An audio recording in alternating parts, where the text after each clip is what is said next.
This sunny and bright day is where the story starts. Like any other day, everything was routine and typical. Playing video games has become commonplace in this world. People were even meeting up with their friends outside in order to exchange or sell goods. And this day was happening along with everyone else who was going about their regular lives. Prior to something happening, everything was as usual. Suddenly, a brilliant blue light materialized in front of the sizable gathering.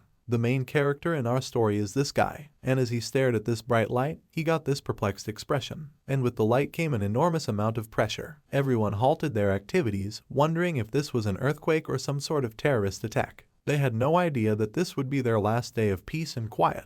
The entire city was bathed in brilliant light. The dazzling light that suddenly materialized in front of RMC was still being blocked. This went on until something caught his attention. The road he was going to cross had vanished. It's turned into a cliff now. When you zoomed out, the city appeared to be cut off from the surrounding area. It was set on a pedestal, too. Our MC did nothing but stand there and gaze at their city's edge. And in the meantime, the other captives who were with him were still in disbelief. Upon verifying their phone signals, a few of them discovered they were without cell service. Our MC was now wondering whether they had been transported to a different planet or if they were using some sort of dimensional transportation. He even made a comparison between this and the books and cartoons he had read. Just then, a notification from what appeared to be some sort of system caught their whole attention. It was a notification indicating the start of the game. It was a request that everyone roll their dice. Then, our MC questioned what dice this system was referring to. However, this declaration supported his hypothesis that they were now inside a game. The woman then urged everyone to raise their eyes to the sky. She had a point. Now a massive box was falling in their direction. It was moving at an amazing rate of speed.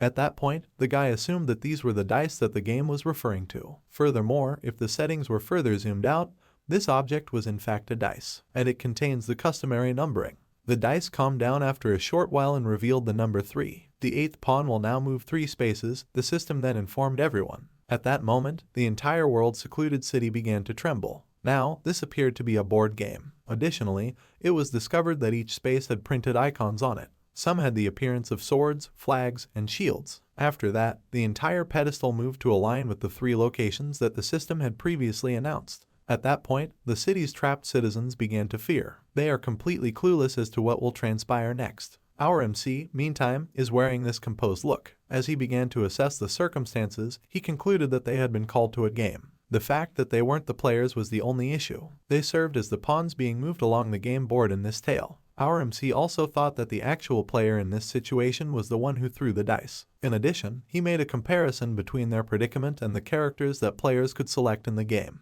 But our MC was troubled by the question of why it would be necessary to summon the entire city if this game only required a pawn. He then pondered whether this had anything to do with the game's requirements. His thoughts were interrupted by the display of another notification. They had just entered defense space, the system told them. The dice will also be used to determine the difficulty and defense time. When the dice were rolled, the player saw number 1. This indicates that level 1 difficulty will be the default setting for the game. After rolling one more die, the number 3 appeared. Then the system informed everyone that the pawn has 3 days to defend in this defense game. The entire city was then called into a new map following that. The block merging with the city was another one. This one appeared to be a woodland. The individuals who remained inside this one questioned the origin of the other block. There were a ton of silhouettes visible in the distance. The defense mission will soon start, the system then informed everyone. Regarding the requirement, it informed players that the game would end if all 4 bases were destroyed. Subsequently, various bases were set up throughout the city, and the pawn would be destroyed as well if all of these locations vanished. This implied that everyone would perish. The majority of the crowds began to panic as soon as they learned about this. They begged for someone to return them to their regular lives. Our MC, however, was aware that this option was actually not available because, had it been, the system ought to have offered them a choice right away. He reasoned that listening to what the system was telling them was the best course of action at this time. Then your announcement showed up, telling everyone that it will now begin supplying the citizens with basic supplies. The notification revealed something additional as well. It gave the order for everyone to roll their dice. Each piece of equipment will also have classes, the number of which will be decided upon for each person. Additionally, this dice can have up to 100 faces. The person standing next to RMC warned everyone that something was heading their way before he could roll his. A while back, these were the said silhouettes, and these didn't appear to be rescue teams based on the way they were dressed. It was clear in a matter of seconds that the people running toward them were monsters. At that point, the crowd began to scatter. This encompasses RMC as well. A strong lightning flashed as the monsters passed through the invisible wall dividing these two blocks. The monsters were now attacking those who were too slow to react and flee. RMC was a little too close to their block's edge. With a powerful club swing, a monster approached him and unleashed a torrent of crimson spray. The creature has successfully touched down and is moving in to attack RMC. Now, this guy was really taken out. And throughout it all, he believed that he had just discovered the purpose of humanity in this game. Their function was to serve as the pawn's protector. The boxes in front of us were where RMC landed. It had a strong effect. Now, the overall game mechanics were beginning to become apparent. Protecting the pawn city would be necessary for humans to continue advancing toward the objective. Gods and demons were competing in this dice game. Everybody has a controlled pawn city, and every event on the board is dependent upon the number that appears on the dice. Returning to RMC, he remained propped up on the boxes. It was simply too much damage for him to sustain. He was facing the same monster that had dealt this. Its face was wearing this fierce expression. This one appeared to be a strong river within their group. And a woman with flame wings emerged as it was staring at RMC. This one even had a spear in its hand. The woman proceeded to make our spear pierce straight through the earth. Something akin to lava erupted from it. The monsters in the area were then made aware of the presence of a whirling flame. After a few more seconds, the force grew even stronger. The monsters were now beginning to be drawn towards it by it. This was a very potent skill that the monsters were unable to block or even avoid. The ones that were captured turned to ash. People in the vicinity were given some breathing room. Consequently, they could now feel safe. The woman brandishing the spear was visible when the flickering flame extinguished. Now, everyone was curious about this new hero's identity. Goheiju was this waifu over here with the red, fierce eyes and white hair. She is an average citizen and only at level 1. The weapon she was using was what gave her this level of power. The Empirical Flame Dragon Prominence's dog was the name given to it. It is a class legend. This device lets the user take advantage of the Empirical Flame Dragon's power. Heiju then gave the order for everyone who was hurt to flee in the direction of the Namsen Tower. There, she disclosed, was a defensive line being formed by the police and military. Additionally, she requested that everyone roll their dice as soon as possible. After that, these individuals began examining the dice they had received from the system. Heiju attested to this, and they did as she said. She also informed them that the dice would transform into a piece of equipment according to the number they would roll. She gave the order to simply fall back for those receiving standard equipment. She asked those receiving magical class and above to assist her in warding off the monsters. The audience discovered that Heiju was speaking the truth. A few of them received maces, sickles, shields, and scythes. There was a fresh face of a monster racing toward the city. Heiju defeated these guys by positioning himself directly in the front lines. Then someone in the crowd ordered everyone to follow Heiju's advice. Monsters were rushed by those with magical class and above equipment. Every single human being lost their regular lives on this exact same day. However, this also marked the beginning of their extraordinary lives. The start of the calendar year. Numerous individuals perished. The people who made it out alive will be remembered as the Sea Pawn's heroes and its cornerstone. In the midst of the chaos that had just passed, our MC was still alive. Additionally, it was disclosed that his name was Choi Yul. In addition, he is a level 1 regular citizen. This guy was defeated by the monster, but he still held onto his dice. And the dice dropped as he lost consciousness a short while later. After that, it began to roll over the system alert. And despite the astronomical odds, our MC was able to roll the highest number, 100. This was the beginning of his quest to become the strongest person in this pond. After a few seconds, the dice begins to glow more intensely. It began to melt and is currently taking the shape of a new piece of machinery. The mythical class magic textbook that our MC received was the one. Krasina's book is titled The Demon King of Sovereignty. This enables the user to access Krasina, the Demon King's library. The user could find a variety of information by using this item, including information about monsters, hidden events, and item locations. As the book was called forth in front of you, it began to glow brightly crimson, and the system's warning regarding this item surfaced while our MC was unconscious. Krasina is thought to be the embodiment of monopolistic desire. This implied that the people would forfeit all benefits that they would have received from the knowledge contained in this book, and the present owner of Krasina's book will get them all, which, in this instance, was Choi Yul, our MC. Then the game of defense went on. The casualties had already occurred after the 3 hours had elapsed. 3,102 were present at this point, and 7,023 more individuals suffered injuries, and one base was still destroyed in this city in spite of all the human efforts. Most of the work was done by Heiju. Given that she is accompanied by a potent weapon, this was only inevitable. Was this the end of the defense game now, she wondered. Those who made it out alive rejoiced. They praised her as a goddess who had saved them as well, and even though they were content with the circumstances, they noticed an army truck approaching. Identifying themselves as the Korean army, one person emerged from the car. After that, the soldiers began to disperse, and their commander gave the order for all of the wounded and civilians to board the truck. Their primary objective was to transport everyone to Namsan Tower. The group's leader then approached Haiju and gave her a salute. This one asserted that Haiju put in a lot of effort once more. This soldier, Kwon Yam, is in position. He expressed his gratitude to Haiju for allowing the police and army sufficient time to prepare and deploy the necessary forces to various locations. The item he received was referred to as Holden's helmet.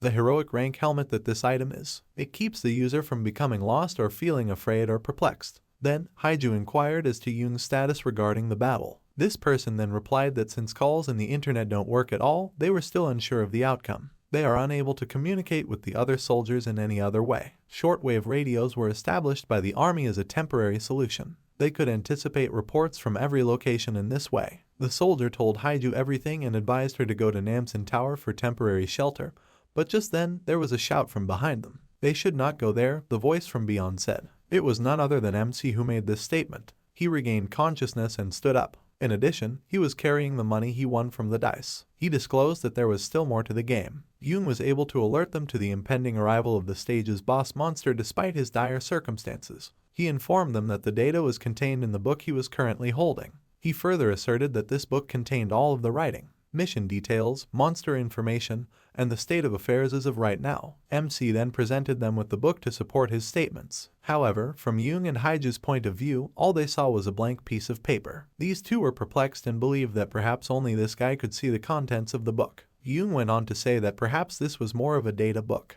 He knew deep down that this item was extremely overpowered if all of this information were accurate. Yoon asked for more details to make sure what this guy in front of them was saying was true. MC gladly obliged, turning the pages of the book one more. Yoon began perusing the details pertaining to Yoon's possession. He disclosed that this helmet is one piece in a set of 6. Yoon also knew some of this soldier's personal information, such as how many days he had left before being discharged. Yoon then directed his attention to Haiju. He was able to persuade them despite his knowledge of her weapon. The lady's favorite song to sing at karaoke, according to the MC, is Chilled at the Mountain. Haiju blushed upon learning this unexpected and embarrassing information. Yoon was then instructed to cease reading the book by her. By now, these two were persuaded that everything written on this item was accurate and trustworthy. This further supported Yoon's theory that the book is a data set. He then recalled Yoon's initial warning to them, which was that the boss monster would emerge shortly after this information was verified. Yoon grabbed his radio and was on the verge of telling the headquarters about it.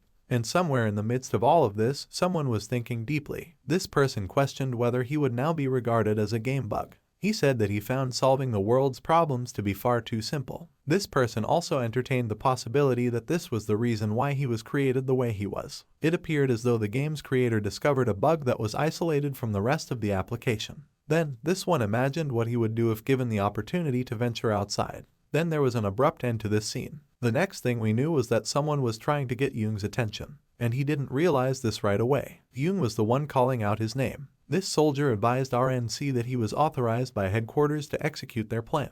In actuality, the army was taking a major risk with this action because it could result in a large casualty rate. However, they actually had no other plans and no free time. They chose to believe Yoon's information. MC was then handed the radio that Yoon was holding. He was now trusted by the army to provide them with as much intelligence and countermeasures as possible. MC then took on the duty with gusto. He addressed the radio in an attempt to test it. After making his introduction, he informed everyone that he would now be discussing the defense mission. Yoon disclosed that their main objective at this point in the game is to defend the base from waves of monsters. Every 6 hours, there will be a boss monster at the conclusion of each wave. The boss monster that materialized this time was known as the Twin-Headed Ogre. It was a level 1 challenge. This creature was capable of both magic and close quarters fighting. Yoon underlined that if they could defend the base 4 times a day, they would prevail. And in 3 days, that happened 12 times. He also shared with everyone the information he currently has. Yoon asserted that they could collaborate and use all available resources to plan. The others who were unable to fight would be concentrating on the rescue effort. They could guarantee everyone's survival and safety in this way. MC also promised everyone that he would use the book to find a way to return to their world after this fight. Haiju was alerted to this statement. Hearing MC, Heard Waifu became mute. She was a little taken aback by Yoon's consideration of not only this mission but also potential afterlife. Following the initial disclosure, MC inhaled deeply to get himself ready for what was about to happen. This person was now committed to leading everyone in order to win this game. It was also the beginning of him establishing his worth. The impact of Krasina's book was the only thing that prevented him from doing this. MC believed that he ought to have checked everything twice beforehand. The system had alerted him about this item while he was unconscious, and the Demon King inside was busy writing the names of the people receiving the information while he was busy giving everyone orders and guidance on what to do. This encompasses Yoon and Haiju. The rewards of everyone with whom the information was shared were about to be monopolized by the book, and everything is included in the term scope that is being discussed. The list of names in the book was growing at this point. The people who heard the information directly from Yoon are not the only ones who must meet the requirements. It also includes everyone who hears gossip, hears from others, and so forth. The list of names was growing, and the reason for that was that people were passing along their knowledge of how to defeat monsters to one another. These three also tried their hardest to repel the smaller creatures. Their contribution to this defense match was simply too significant. And finally, after a few more seconds, this wave's boss monster emerged. This strong sword was even being used by the ogre. Then Yoon gave Yoon the order to fire. The boss monster was to be distracted by this. The fact that MC continued to reveal this attack's weakness made it increasingly potent, and the boss monster eventually stopped moving after a few. I had been waiting for this cue. Then she gave Haiju some information. This woman disappeared from her position in an instant. The next moment we knew, she was charging the ogre with this formidable flame strike. This was more than enough to take out half of the ogre. Moreover, Haiju was able to project so much power that it even reddened her hair. When Haiju realized what had happened, she was shocked. She began examining her recent transformation. In addition to her hair taking on the color of the flames, her strength increased. Yoon then praised her, pointing out that she had just vanquished the boss monster. Yoon fulfilled his duty by alerting everyone to the end of the first wave. Haiju grinned and gave MC another thumbs up. They had no idea that something was going on. Krasina was occupied carrying out his duty. Everything was about to be gathered by the Demon King of Sovereignty. It was almost time to awaken the avaricious creature that had been sleeping deep. This pawn city had a total population of about 193,256, and it had approximately 176,542 recorded sacrifices of sovereignty based on the information provided in the book. With 91% of the population designated as sacrifices in a single day, this was the beginning of Yoon bearing a heavy load, and this would carry on right up until the final day of competition. The first wave's fierce battle with the 8-pawn reverberated throughout the region. A defense game and a defense mission are similar. The area would be under constant attack from monsters until the time ran out, and the players would generate forces to stop these ones as they approached the bases. Wave after wave continued to break into the city. However, in contrast to the previous one, the monsters became perplexed as they were unable to see a human, and this resulted from Yul's continued leadership of everyone. The orders to fire onto the waves went out to the humans who managed to obtain long-range weapons. The fact that this covers a large area has made it incredibly effective, and someone else would take their place as attackers while their weapons were on cooldown. This kind of strategy worked incredibly well against non-intelligent monsters. The soldiers then had to deal with the monsters that were still alive. The majority of them were persuaded to go in the direction that you desired, and the humans in close proximity were waiting for them when they split up. And then the ultimate fate for these monsters was revealed. And for those who had access to better weapons, this appeared to be an easy task. This guy right here was actually the backbone of the 8th Pawn City. There were intricate plans in place before the waves ever arrived, and these ones were designed to reduce harm and prevent deaths. Real-time updates are made to Arena's book. All the details regarding the existing circumstances. Yul was growing increasingly impressed with the item he had because it seemed to automatically provide the information he needed. The only thing left to do was turn the pages. Then an increasing amount of data was offered, and everyone was using this information with every second that went by. As for MC, he was still unaware of the potential consequences. The game of defense was still in progress. Everywhere you looked, people were still taking down monsters. Ying has continued to lead the soldiers and make calm decisions. Once they had cleared one area, they had to inform Choi Yul. Once their mission in this area was completed, this guy had lost all ability to speak. He had been thinking about MC in the back of his mind. Initially, the decision regarding what to do with the information provided by MC rested with the commanding headquarters. However, Yul started to resemble their official commander as things went on. Ying continued to remain silent and didn't bother approaching anyone about this. He only knew that Yul had informed them that the book contained only data. He finds it astounding, though, that Yul also possessed the innate capacity to command the entire city and lead everyone.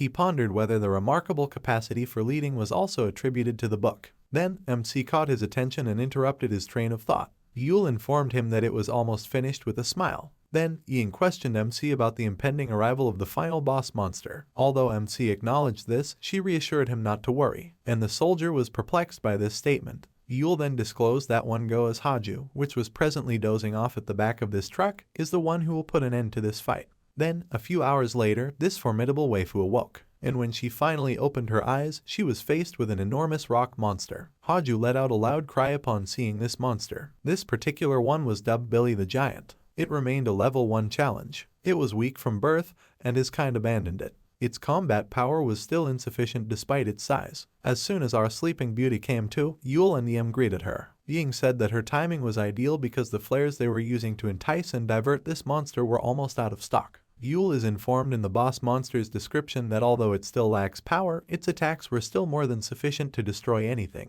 Haju was shocked to learn how powerful this boss monster was. Then Yul informed her that this was the primary reason they had enticed this one to leave the city. It could wipe out all of the bases in a single strike. The only thing that gave humans the upper hand against this boss monster was its extreme slowness and lack of elemental resistance. Yul disclosed that if they could just concentrate all of their attacks on this one, they could defeat it. When Haju heard this, she questioned why the boss monster was the only one left in this group of 3. After that, our main character shocked waifu by telling her that all they needed was strong juice power, and as she continued to wonder what RMC meant, Billy the Giant was making his way toward them. This one used her weapon and asked Yul for advice on how to defeat her, knowing that she wouldn't have much time to panic. Then, RMC informed her that there was a hidden feature following the items with heroic crank and above. If the conditions are met, the item may change or a hidden ability may become active. When Haju and Ying learned about this feature for the first time, they became quite interested. Yul also asserted with confidence that the requirements for every item were disclosed in the book. Haju eventually found himself in the center of the fields. She prepared herself to take on Billy the Giant. She asked someone again if he was truly certain about this information before moving forward. It was a question for Yul, and he advised her to have faith in the book and in him. Then, with a still uneasy feeling in her heart, Haju raised the spear she was holding. But because she trusted Yul, this one was really at a loss for options. Haju quickly drove the spear all the way through herself, and as she was injuring herself, Billy the Giant materialized in front of her, ready to unleash a devastating blow. However, a massive flaming dragon materialized in front of the boss monster before it could complete its attack. The Haju was then alerted by the system that Prominence's dog's hidden skill was about to activate. Yul and Ying were unable to look away from this breathtaking sight. Then flames began to gather on this flame dragon's enormous silhouette, which was on its mouth. As it turned out, Haju could call upon the flame dragon only once every mission thanks to the hidden skill. And at that moment it stood before this enormous creature that resembled a small child. The massive ball of fire was then hurled in Billy the Giant's direction, and everything it came into contact with was destroyed by the force it generated. As it descended toward the boss monster, it also produced this enormous explosion. Ying then realized that Yul had planned this entire time. Everything would have been destroyed if the flame dragon's attack had been launched close to the city. However, there was still one more thing that was riskier than that ability, and that book belonged to Choi Yul. Then, MC hurried over to check on Haju, but instead he told her that she was attractive in both the literal and figurative sense. Yul's book was still on Ying's mind in the meantime. He felt that the amount of information written on it was simply excessive. If misused, it might bring this sea to an end. And even though the two in front of him were supporting one another, the soldier was only happy that someone with good intentions had this book. After overcoming the last boss, Imani was brought back to a single location. They were also told by the system that they had just finished the defense mission. People began to rejoice. In addition, it was declared that all citizens who survive will receive rewards. After completing the mission, they all received 300 points. However, because they lost one base, that total was reduced by 25%. Regarding the individual reward, each would get something according to how much they contributed. Additionally, a point store opened in front of the public. They discovered that they could use the points they were about to get to purchase a wide variety of goods. There were various types of healing potions available. Everyone was instructed to prioritize obtaining the potion first by the nurses and other individuals present in the infirmary. Yul grinned, relieved that the wounded could now be attended to with ease. The other individuals in his immediate vicinity were taken aback by what they observed. Our MC also observed that something didn't seem right. The same applied to Yul and Haiju. It relates to the points in some way. As it turned out, the skill known as Sacrifice of Sovereignty had the effect of awarding everyone with 0 points, and the system had notified them of this. The majority of the throng began to fear. They stated that in order to heal some people, they truly needed some points right now. Haiju turned to ask Yul as she was already in a panic. However, our MC could only reply to her, "It's not even clear to me." However, he maintained this gloomy expression the entire time. He noticed something unusual about the system notification that was displayed to him.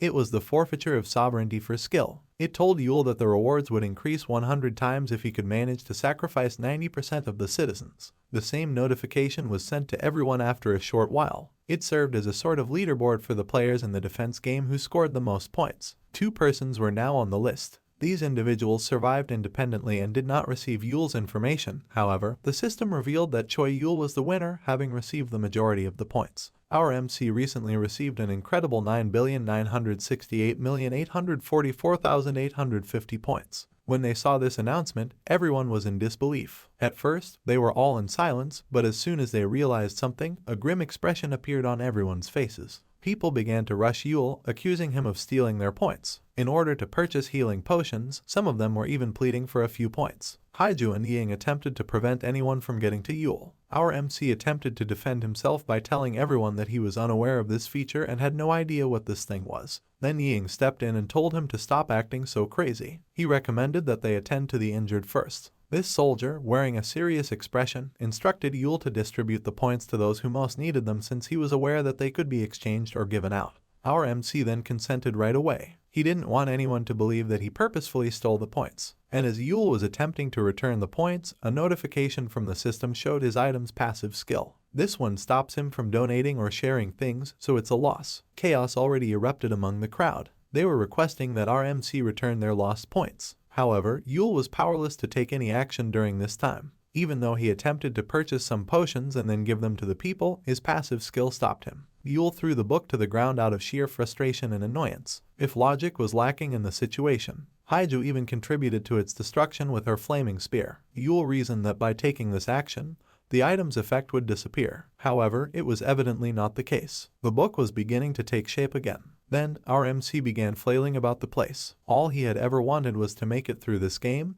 but now he was going to be judged for it. He could even hear the cries of those in his immediate vicinity. To heal their loved ones, some of them were merely pleading for 10 points. Everyone was now blaming our MC for this regrettable incident. They regret giving Yul their trust for this defense game in their minds. Yoon continued to hear reports that the number of fatalities was increasing. The army was also finding it difficult to control the infuriated populace. This one gave Yul a blank stare. This one, meanwhile, never stopped searching for a way to counteract the effect. He was hoping that this kind of information would also be included in the book. Yul sensed something was pointing at his head and froze in place. It proved to be a firearm. Yoon made this move. He told our MC that what he was about to do was for the best and asserted that this madness should end now. And Yoon reiterated what he had said after receiving no response from Yul. He disclosed that Choi Yul was currently detained. When the nearby crowd heard this, they were not pleased. They even desired to handle matters independently. It was Haiju who attempted to stop them. Yoon then approached our MC and said something in a whisper. He advised Yul to flee and look for a way to put this all right.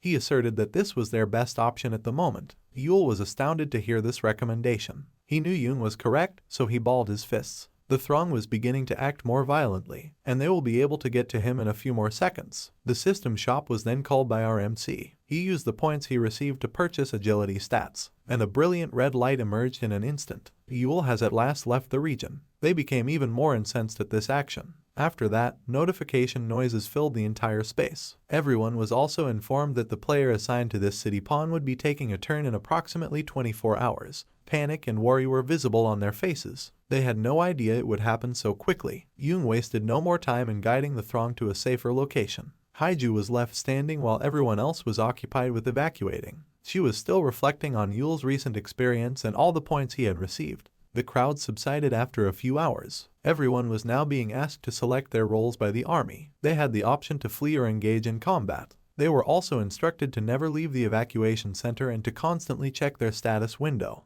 In addition, some of the officers helped the elderly residents and gave them instructions on how to use the system window. Additionally, these guys gave the order for everyone to flee as soon as they saw Choi Yul. At this point, the army was in a desperate attempt to shut down anyone who might have heard even a tiny bit of information from Yul, while the city's most wanted individual, Pawn, was occupied creating this magical circle. This red chalk was now being used by MC. He was already out of sight from the throng, but he was still aware of all the announcements that concerned him. The other guys, who made significant contributions to the previous mission, were occupied with strategizing their next course of action. Haiju was also trying her hardest to get ready for the impending conflict. Those who were too young or too old to fight were moved to a more secure location, and those who were going to battle monsters prayed for favors or any kind of assistance. And the 24-hour period that the system had granted them had ended in an instant. It informed everyone that the new turn is about to start. The person tasked with playing them simply rolled the dice. This pawn city's destiny would be decided by this move. Following a short while, the system notified all players that the 8th pawn would be moving 4 spaces. The pedestal then went with the indicated number. Now it will descend toward this area while emitting purple lights. The Demon King seal space was the name given to this one. It told them that all they had to do was destroy all the demonic pillars that would begin to appear in specific locations, and the Demon King will be called upon if these seals are not destroyed in the allotted time. The game would proceed as normal, establishing the Pillar Guardian's difficulty, number of pillars, and mission duration. There will be 3 pillars called upon, and the mission will last for 5 days. Regarding the first pillar, only level 1 difficulty was assigned to it. In one area of the city, a massive tower encircled by chains materialized, and what looked to be a statue with wings was perched atop it. This very object was dubbed the Falling Angel Without Fate. This monster will serve as the guardian pillar, keeping humans from demolishing its base. The difficulty of the second pillar guardian was also set to level 1,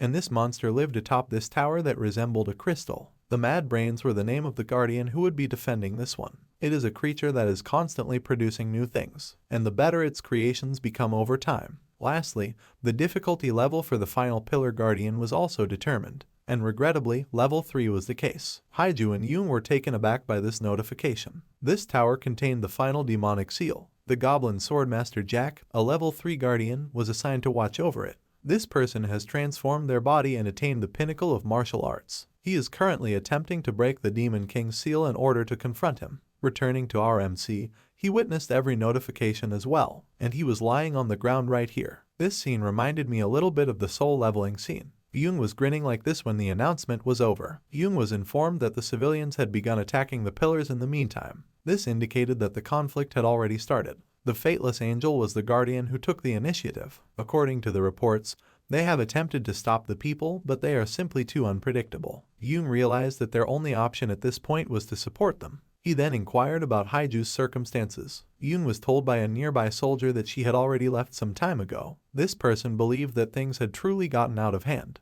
In a single day, their flawless coordination and cooperation broke down. Regarding Haiju, this woman has already shown up in front of the demonic seal made of red crystal. This one intended to go up against the Pillar Guardian by herself. Haiju had a determined look on her face. Compared to the last boss monster she had faced, this Goblin Swordmaster had a different aura. Not even this one turned violent in her presence. Then, Haiju hurried over to this protector. She believed that in order to stop anyone from dying in the face of it, she had to quickly defeat it. She managed to land a hit by using all of her strength. However, the goblin was not penetrated by her spear. This guardian's sword deflected her spear. Then, in a single counterattack, this one twisted its sword. Haiju was launched skyward by the goblin's powerful swing. Then it began to raise its sword once more. However, magic particles were beginning to gather around it this time. This one gave off a brilliant blue light, and a cut was going to land on Haiju in a split second. She was unable to even respond to it, and her eyes grew wide. After that, the goblin's blue aura spread throughout the entire area. This should have been the end of their interaction, but the goblin's attention was drawn to something else. Additionally, a person stepped in front of the demonic tower seal, and this individual was indeed Choi Yul. Haiju was also cradled in his arms by him as he prevented her from dying. After bringing her down, RMC asked if Haiju could address the entire crowd. This had to do with the incentives that you received previously. Haiju's expression brightened at this. She mistakenly believed that RMC had managed to retrieve everything, but that was untrue. You know that Yul is going to keep everything to himself. Haiju found this statement confusing. Before approaching the Guardian Pillar, Yul instructed Haiju to warn everyone away from approaching him in order to prevent their rewards from being taken. And all of this was brought about by the legendary object he acquired. Our MC, the Book of Greed, was now preparing to take on everything by himself. This was due to his realization that he was powerless to change the rewards, and he was unable to get out of the Demon King's book either. Right now, this man was going to have the biggest weight on his back. After that, Yul opened the system store and informed it that he would be purchasing stats. He was at level 30 in his stat window, and the agility point was assigned to each of these points, and he instructed the system to maximize every one of his stats because he had all the points required to purchase everything. Then, Haiju was startled to see several notifications show up on her status window. Everyone who saw these became irritated and resentful. This was due to the system informing them that Choi Yul was the first citizen to reach the maximum levels of his health, intelligence, stamina, wisdom, and agility. The luck stat was also set to its maximum of 100. Our MC was beginning to sense the unexpected power boost he had received. When he followed up to find out how many equipment dice he had, the system informed him that he currently had 423,512.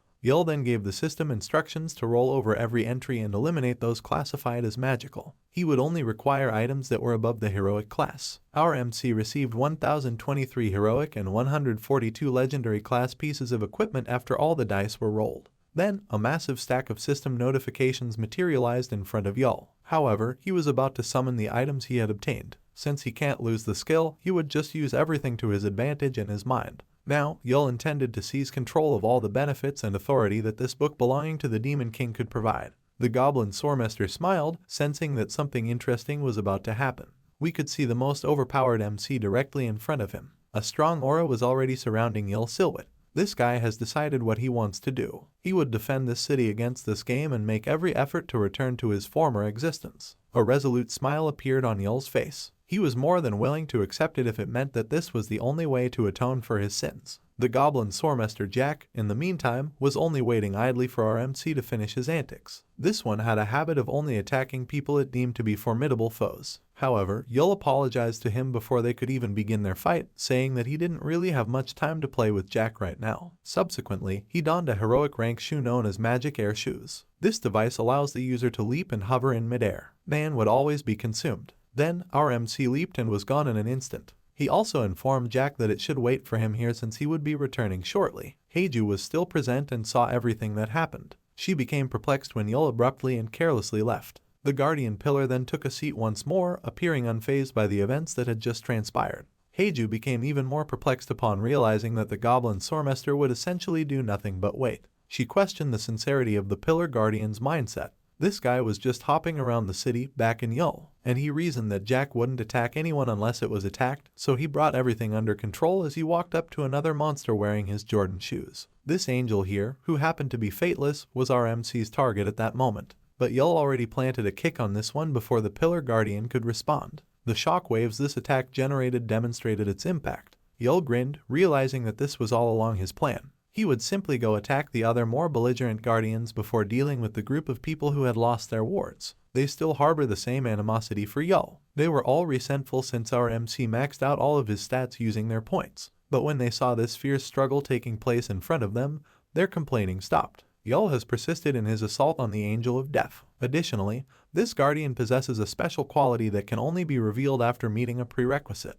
Our MC has also been informed of this one's advantages and disadvantages by the book. Fighting the Guardian made Yul realize that he should stop the special trait from activating since dealing with it would be a major mess. And it was already being overpowered because this one was essentially facing off against a character with maximum stats. This Fateless Angel's special quality was that it would change if it killed 100 people, and the city would be completely destroyed in its next iteration. Instead of being a Fateless Angel, all of humanity would be wiped out. It was going to end now, Yul was determined, before this thing got any stronger. The monster's wings were severed by the sword slashes wielded by our MC. The guy's goal was to eliminate those who possess characteristics that could lead to further problems down the road. Now the Angel of No Fate was tumbling to the earth. It lost its ability to fly. Not finishing the mission was, in Yul's opinion, the most crucial factor. It depends on how they decide to finish it. He was running toward the Angel of Death once more right now. This one was dropping with amazing rapidity, and an army truck was en route to save some civilians on the road directly beneath the monster. Inside the aforementioned truck, Yane was occupied with giving orders to the others to maintain a 500-meter buffer between them and the pillar. He was first interested in finding out Yul's true motivation for accepting the Guardian role.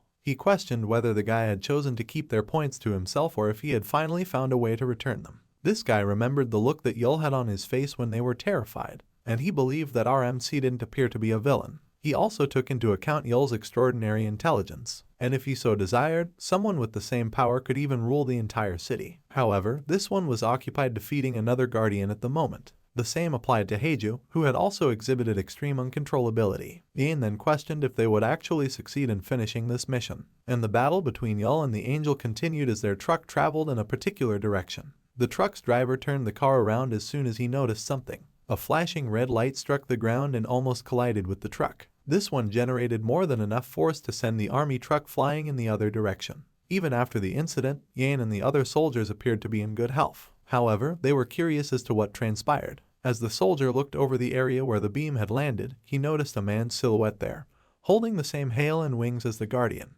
It was none other than our very own MCC. Choi Yul appeared to have vanquished the Guardian as he was now perched atop it. The Divine Divide was the name of Yul's sword. It's a sword of legendary class. It was said that this one split the earth and heavens. Yul then opened the system window and transformed the monster parts he had obtained into items, despite the fact that it was now mostly powerless. Then Yin came over to our MC. He expressed his surprise at having vanquished a guardian on his own. However, this man did not respond to the soldier's remarks. He just gave him a smile. Our MC left after a short while and disappeared once more. The only reason that Yul's silence was because he was keeping him from ever being a sovereign sacrifice once more, and that the jester had reassured him that Yul was in fact not a bad guy. And the other soldier began to shake and gestured to the guardian while he was lost in thought. He simply told him to report to the headquarters that it had been defeated because Yin did not know what was going on. However, that was obviously untrue. As it happened, this particular one was still alive. It began to move toward the soldiers. Then, because its wings in hell were removed, the system informed them that a specific requirement had been met.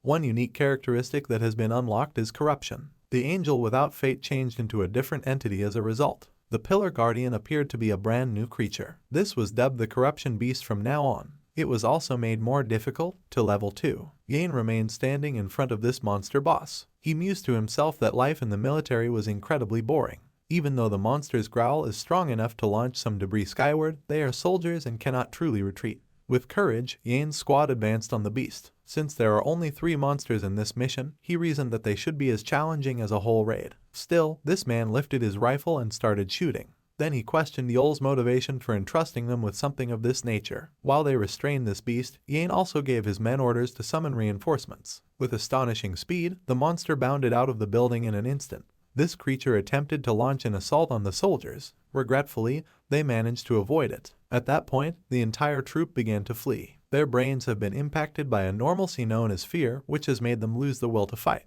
Yin was the only one who was rational, all because of his helmet's impact. But all he could do was grit his teeth as he saw what was going on. He started to deflect the corruption beast's attention as a precaution against the other soldiers losing their ability to reason. All he had to do, in his mind, was buy some more time before the backups arrived. However, given that the corruption beast had already leaped and was ready to strike, it appeared that this was just wishful thinking. He fought to hang on until then as he turned his head around. The beast's claw touched the earth after a brief moment. It was covered in splattered blood. Yin's eyeglasses were likewise sent flying.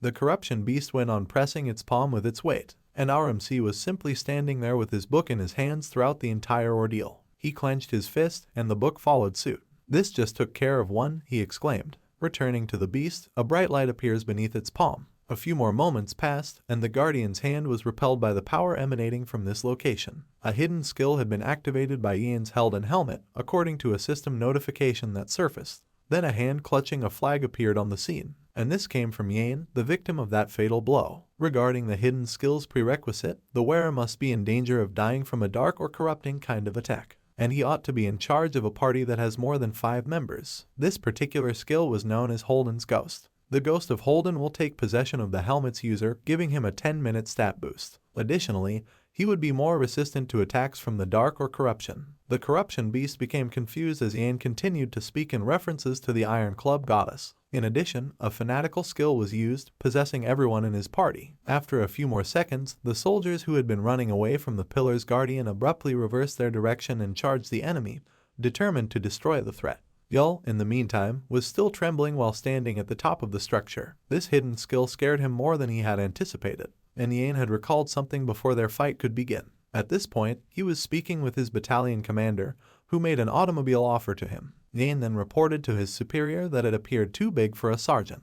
Then, Kim Song, the battalion commander, grinned. Because the soldier was so forthright with him, he was commended for his courage. But all this small talk did was exacerbate the awkwardness. Yang remained silent. Commander Song then carried on talking about their predicament. He disclosed that they still possess very little information about the state of affairs, and during such moments, their force would have to take on the role of a composed observer. Yang was a wonderful fit for this role. In addition to the way that Holden's helmet keeps him calm under pressure, this man has the courage to defend others. Returning to the fight at hand, Jin's team has been firing away at the beast. Nothing was being held in place by them. The soldier's thoughts continued to revolve around the topics he and the commander had discussed. That is, until his ammunition ran out. But Yang ordered them all to charge in the direction of the Pillar Guardian because they were in fanatical mode. The buff of the goddess of the Iron Club was then bestowed upon the weapons that these warriors obtained from the dice. This one was prepared to fire his divinity gun stop. The others, however, were given a skill similar to this divinity bayonet skill. They even possessed a divinity flag that served as a barrier against the corruption beast. And after a short while longer, these 5 soldiers have defeated their adversary. They all roared, dedicating this achievement to the goddess of the Iron Club.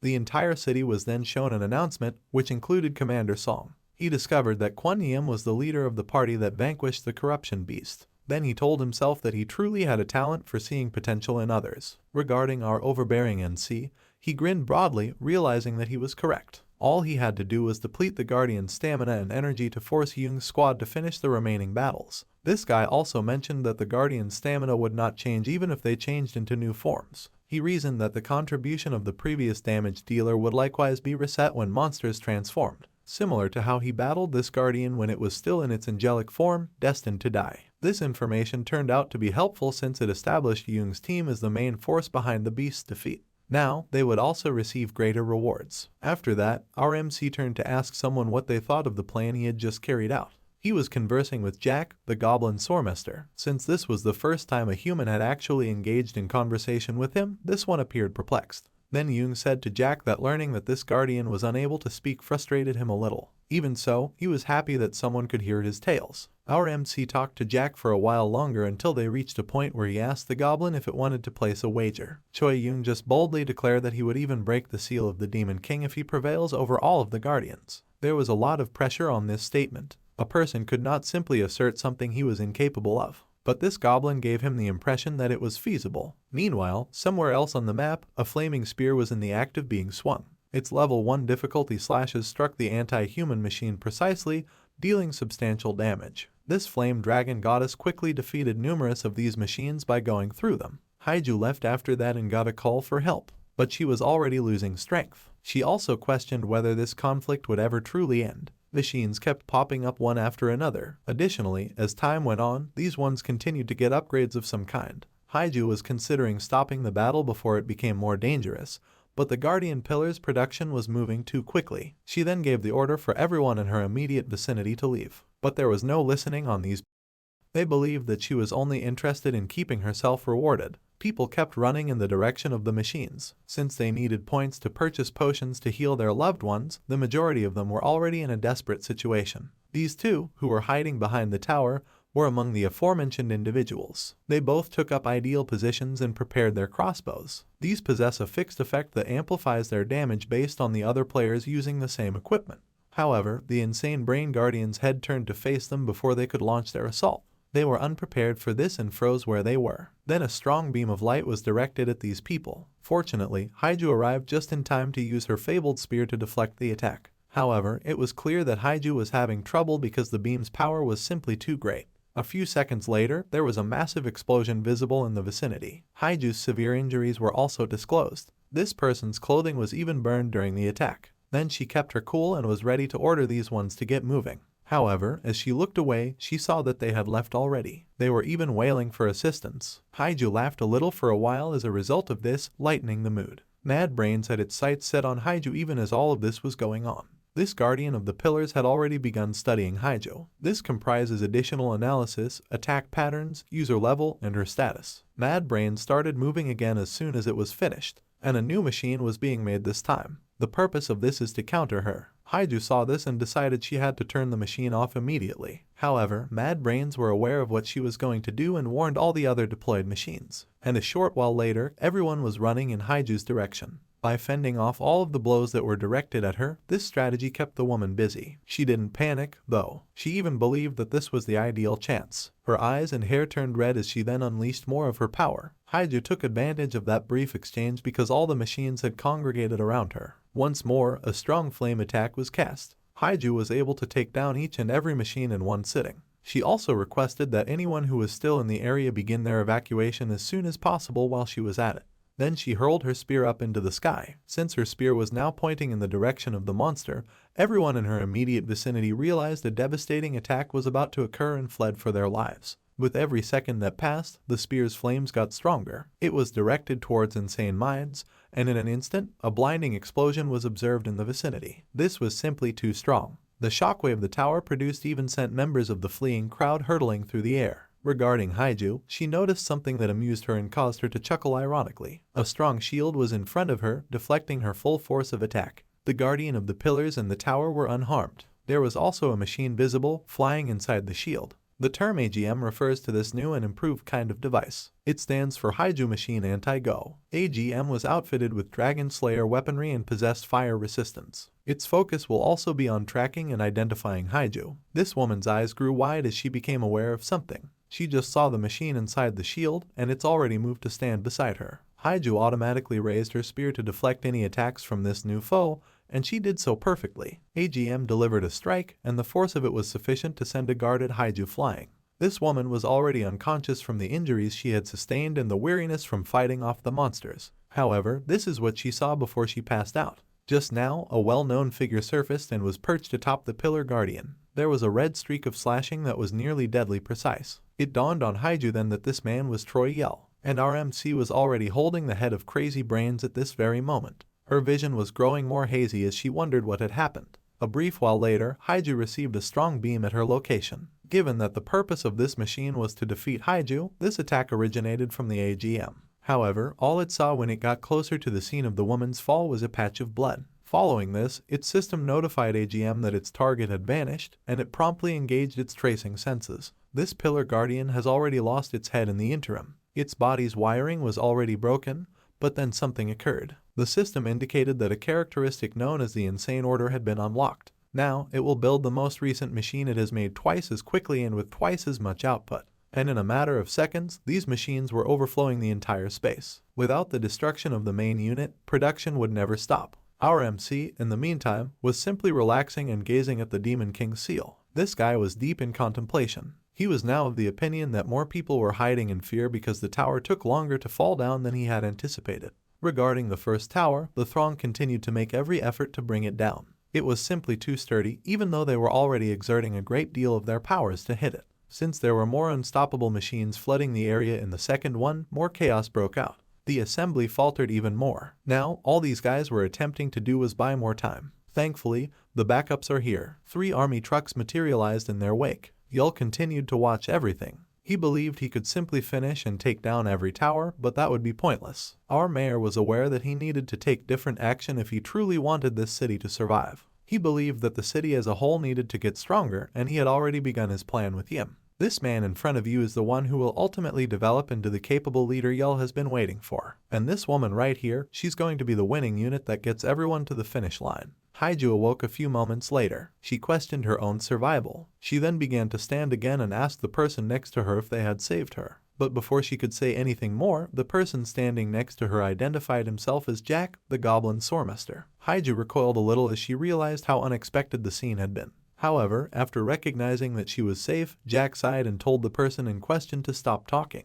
Haiju apologized, but as soon as she realized that the goblin had just spoken, she became extremely anxious once more. Jack then told her that he was the one who had healed her wounds and that they needed to get started as soon as possible because they were running out of time. Haiju was curious as to what he was discussing. The Sormaster then aimed his sword in Haiju's direction. He disclosed that Choi Yul had requested that he teach this woman swordsmanship. This will be Haiju's brief training arc, even though it may sound too corny. This beach was shocked to learn this. Meanwhile, AGM was still searching for Haiju somewhere in the city. Its system had just picked up on her response, so it was now moving in the direction of her location. It was still 325 meters away from this one. From its vantage point, the system has already searched the area and has only now verified that Haiju was present. AGM utilized its booster to accelerate its flight speed and arrive sooner after verifying this information. However, the moment this machine reached its objective, RMC materialized in front of it, and it stopped. Yul was laughing and holding Am's fist at this point. He confessed that he had conned this person once more. The item Madlinked Brain was now in MC's left hand. This item can disarm traps and devices 5 times per mission, and it can also confuse machines. This also explains why AGM failed to recognize Haiju's true location. It had been tricking its system into believing the target was somewhere else. Yul persisted in traveling to various locations in an attempt to trick the machine. AGM decided that enough was enough and simply launched a strong beam, landing on the building. The other side was even penetrated by the attack. The group tasked with demolishing the first tower was occupied even as the battle between Yul and AGM was going on. Suddenly, the beam that the AGM released passed through the same spot as the first tower, and the tower began to collapse just by being lightly struck by that beam. It turns out that this was all planned by Yul. He steered the AGM attack in that direction. He then returned his focus to this machine and expressed gratitude for it helping him with another issue. This carefree, happy-go-lucky look infuriated AGM even more, and throughout it all, there was the sound of gunfire in this vicinity. It was Haiju and Jack making this noise. They had already begun their training session while Haiju was blocking the blows. Jack was giving her advice on how to make the best use of her power. This woman has truly listened to Jack and carried out all of his instructions. The Flame Dragon's natural power has currently been utilized. Haiju charged at Jack once more, trying to deliver a blow. However, this Goblin Sword Master then brought up a memory for her. He warned Haiju not to abuse the power she was using because it was not hers and that doing so could be harmful. So she should just use the amount of power she could manage rather than taking on too much power without thinking. Jack disclosed that she must not be possessed by the power. It should belong to her to wield it. Haiju paid attention to each of these lessons and made notes. And this woman would grow stronger like water after this day. Haiju's pants were audible along the third tower after a while. This woman was still gasping from the training she had just completed. She also learned of the wager that Jack and Yul had made on her ability to beat the robot. Haiju asked her master if this was truly possible, her expression growing more serious. However, Jack did not respond to her. This woman then concluded that Jack's silence at this juncture was not at all encouraging to her. Jack asked her why she had allowed him to teach her when he next spoke. He was curious as to why she did it. Was it because she wanted to get stronger or because she trusted Choi Yul? Haiju stood up and said that she was also ignorant of the situation. All she knew was that there were many more missions in this game they were currently playing, and it was full of things she didn't know. She lacked the intelligence to research the answers on her own. Therefore, training her body and seeing what lay ahead was the best thing she could do right now. Haiju revealed that's how she'd always lived her life with this endearing look. Jack smiled at this bold yet simple statement. He believed that Yul was using Haiju, but that was untrue. This woman was a real martial artist who was pursuing her own path. Haiju thanked Jack for teaching her and bowed. Jack smiled again at the thought of finally meeting this sincere student. Then he asked Haiju if they ought to start taking their training more seriously at this point. 3 days later, a large number of people had taken up residence inside this train station. The majority of them had injuries from the battle above. These guys were so terrified that they couldn't decide whether to stay inside and hide or try to help the people who were still fighting.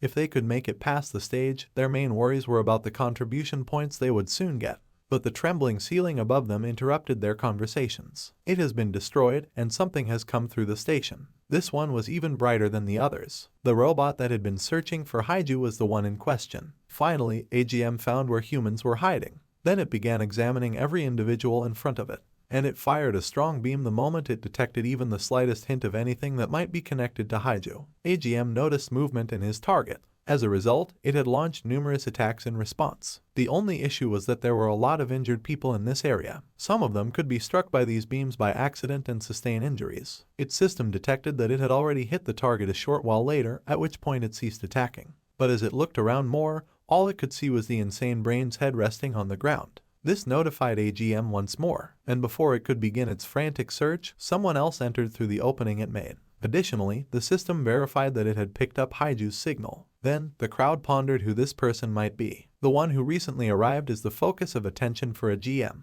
Haiju has finally shown herself, and there she is. However, there was a clear difference. She was radiating a much stronger aura now that she was dressed differently. Before coming here, some of the crowd even believed that she was an angel. Haiju has unlocked a unique vent, according to the system. She formally joined Jack's discipleship, which allowed her to inherit his martial arts skills in exchange for equipment valued at the heroic class or above. She also acquired the new ability known as Swordmaster Student. This particular waifu was an upgraded version. The item she received was referred to as an illusion ember. This one belongs to the heroic class and was worn by Larny, the greatest swordsman. Additionally, the user's defense power would be significantly increased. And Jack and Yul were merely observing from the top of the venue as Haiju made this spectacular entrance. The likelihood of Haiju triumphing over a robot designed to oppose her entire existence was the topic of conversation between the two. Jack disclosed that the fight would be split 50-50. This goblin declared that Haiju's natural enemy was the one in front of her. She had no chance of winning their previous fight. Nevertheless, since this woman has already studied martial arts, things have changed. Every attack Haiju unleashed was strong enough to defeat AGM. But since its sole goal was to vanquish and kill Haiju, this robot wasn't going to give up easily. Jack reasoned that she would win this one if the lessons he had ingrained in her mind would take root. She could just compare it to a piece of metal, so AGM wouldn't also appear as her enemy. Haiju finally showed some seriousness by using her passive skill to give a brief summary of everything that had been going on throughout the map. The mission was completed 3 days and 15 hours ago, and the first pillar has now been destroyed. Regarding the second pillar guardian, despite the army having already supplied some backups, this took a little longer than anticipated. Before they could destroy it, it took them 3 days and 17 hours. Haiju and Am's fight was still going on a few hours after this incident. However, since our waifu had already delivered the robot's fatal blow, this didn't take long. Additionally, the system verified that this unique monster had been vanquished. This made the crowd more cautious about their circumstances. During the 4th day, you became aware of someone approaching him. This person had a silhouette that appeared to be grasping a spear. There are also a lot of people standing behind this one. The person was Haiju, and when she realized that he was safe, she grinned. The majority of the populace started playing the game again at this time as well. 3 hours after their brief reunion, a significant event occurred. Humanity has finally destroyed the second pillar with the aid of E and Haiju. These guys began to rejoice because they believed they could accomplish this. They were capable of fighting and surviving. The throng also believed that they had won some games on their own without Choi Yul's assistance. However, their knowledge was limited to superficial details. They were unaware that MC had planned all of this. This man remained with Jack, and when the goblin witnessed the master declare that his pupil had won the wager, he would now honor his word. Then this blue lightning began to emanate from the seal of the Demon King that was floating over the city. There was a happening. In the meantime, the army has continued to support the populace. They were now providing more equipment along with some food. Currently, he was conversing with Commander Song. His superior finds it hard to comprehend that because his subordinate led the army to victory, he was now being treated as a general in the army. Commander Song wasn't overly bothered by this, though, as they still had a lot of work to accomplish. After that, he instructed Yi-Yong to take care of himself and did what needed to be done. Commander Song even made fun of Yi-Yong's potential promotion following this task before cutting the call short. This soldier had no choice but to carry out the directives. At this point, he could only sigh. Then Haiju entered and greeted him. This woman told Yang that it was time for them to leave. Yi-Yong questioned her about the veracity of this decision. Haiju gave him the reassurance that this was his pledge to his boss. Next, Yi-Yong visualized the scene in which Jack warned Haiju that their next meeting would be as adversaries. Yi-Yong questioned whether they could defeat the strongest Pillar Guardian because it was the last one they should take down. This soldier was aware that the boss's strength, at level 3 difficulty, was unmatched by any of the opponents they had faced before. He was curious as to what Yul had been considering. However, a strong aura surrounded the entire area before they could leave and proceed to the third pillar. These two then noticed that a strong force had just struck the Demon King's seal, and as they fixed their eyes on this person, they deduced that they were Choi Yul. Our MC just kicked the Demon King's seal very hard, causing large cracks all over it. Nobody would have been brave enough to break the seal with merely a physical assault. The debris began to fall from the sky as soon as the seal broke. Then, the system verified that Choi Yul was the one who actually broke the Demon King's seal. Haiju and Yi-Yong were astounded by this. Making this courageous decision also compelled the system to modify the mission's original objective. And then the Demon King's broken seal began to leak red, menacing energy. This appeared to be a break in time and space. Regarding the new mission, their main objective was now to eliminate the Demon King. Then a variety of beings that resembled angels and demons began to emerge from the fissure. The system also made it clear that failing to complete the mission would end the game. And as a result of our MC's unexpected action, the audience is now furious once more. It was said that Yul was truly not thinking clearly. These two felt the same way, wondering what Yul was actually going to do. Regarding the final Pillar Guardian, he stated that he didn't think Yul would actually carry it out. He grinned, thinking that this time around, there were still a few fascinating people. Jack then readied himself for the conflict he was going to encounter. The Guardian leaped then and made his way over to the seal of the Demon King. Jack took his sword from its sheath and began to release his own aura, and this one had defeated a great number of monsters that were coming from the cracked space at a breakneck pace. These people had no chance at all of responding to Jack's skill with a sword. As soon as Heiju and Jing saw this, they realized how different their powers were. They had planned to take on this monster before the pandemonium started. Jack dedicated this move to his student after noticing her presence. He stated that this is the assignment he would be giving her. He wants Heiju to focus on studying martial arts until destiny permits their paths to cross. In the meantime, our MC has just stepped foot inside the sealed Demon King realm, an uncharted territory. Now he possessed the fabled class accessory, the Fallen Angel's Hail. Inside this hellish demon realm,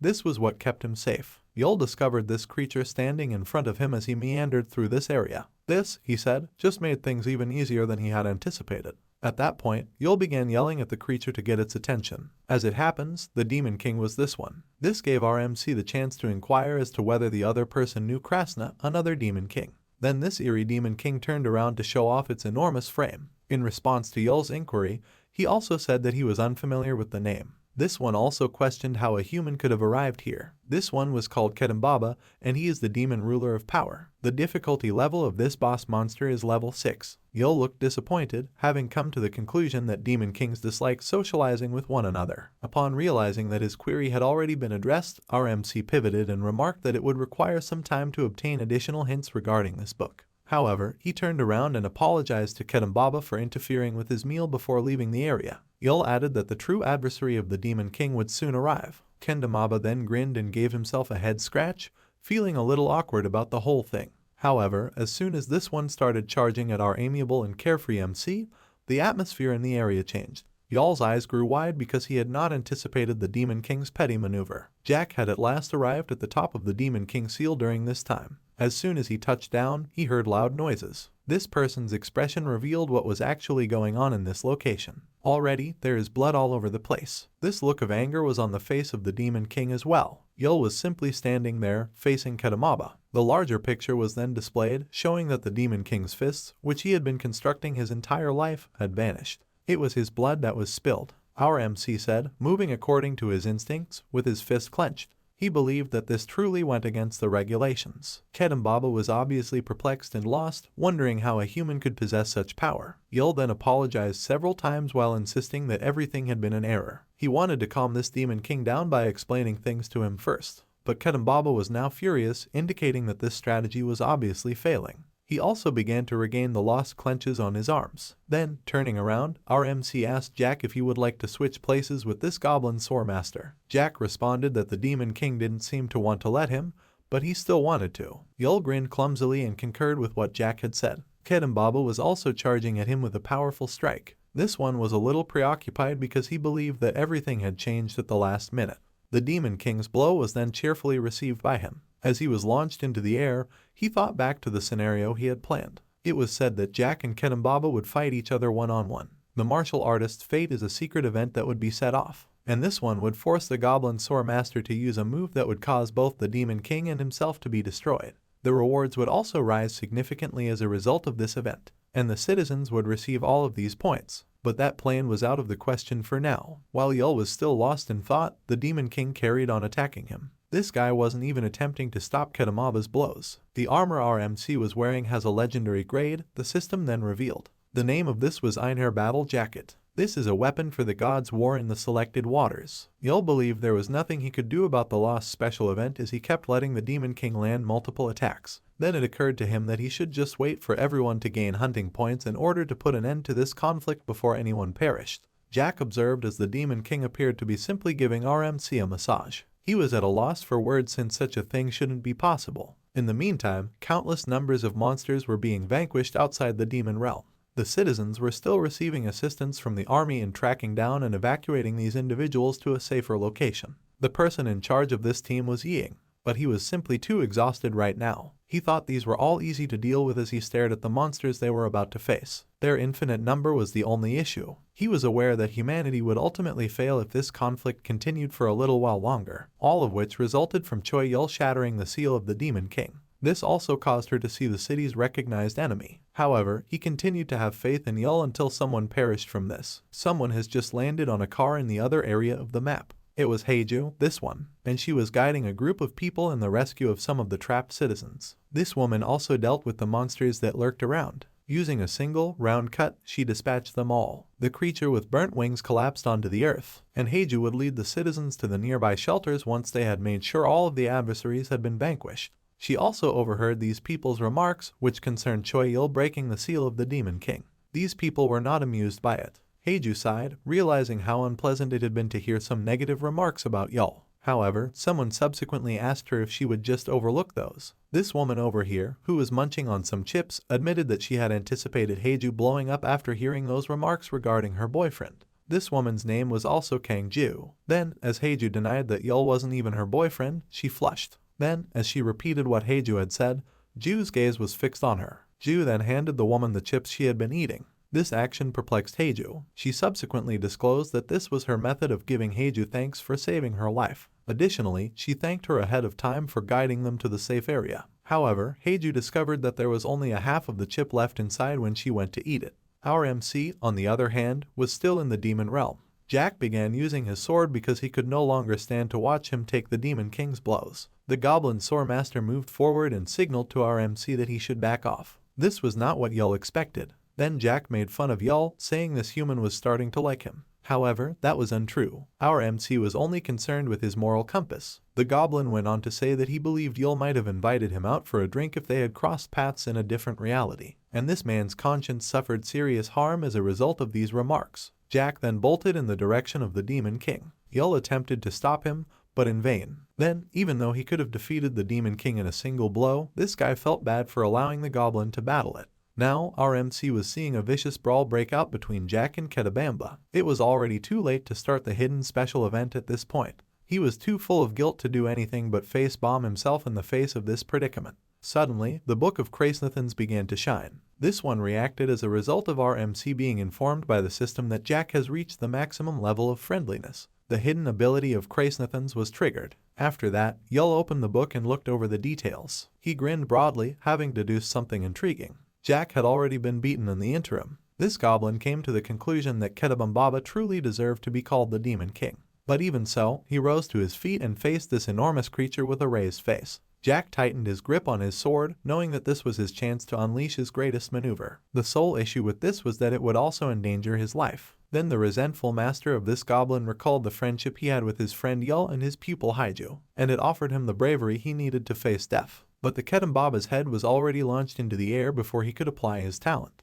and Choi Yul was the one responsible for this unexpected blow. Jack watched his friend in disbelief as this unbelievable scene played out before him. There is a new One-Punch Man on the scene. Kedababa was still perplexed as to how a human could have done this to him before he faded away. A massive explosion that was felt throughout the entire area followed that. At that point, the system alerted everyone to the defeat of the Demon King Kedabamba, and Choi Yul was the main force behind this triumph. Jack also felt the impact of an unseen force, and he sensed it right away. It appears that every monster that has been summoned for this mission will be destroyed. Now this goblin was slowly disappearing. However, Yul suddenly materialized in front of Jack, grinning broadly. The hidden skill that the book had earlier activated was then displayed by the system. With this newfound power, our MC can now enlist 4 overlords and enter into a familiar spirit contract with them. Regarding the first, he desired to execute a contract with Jack. Before the ritual could start, a confirmation window showed up once more. The master of this sore goblin was unable to accept that anything like this could actually happen.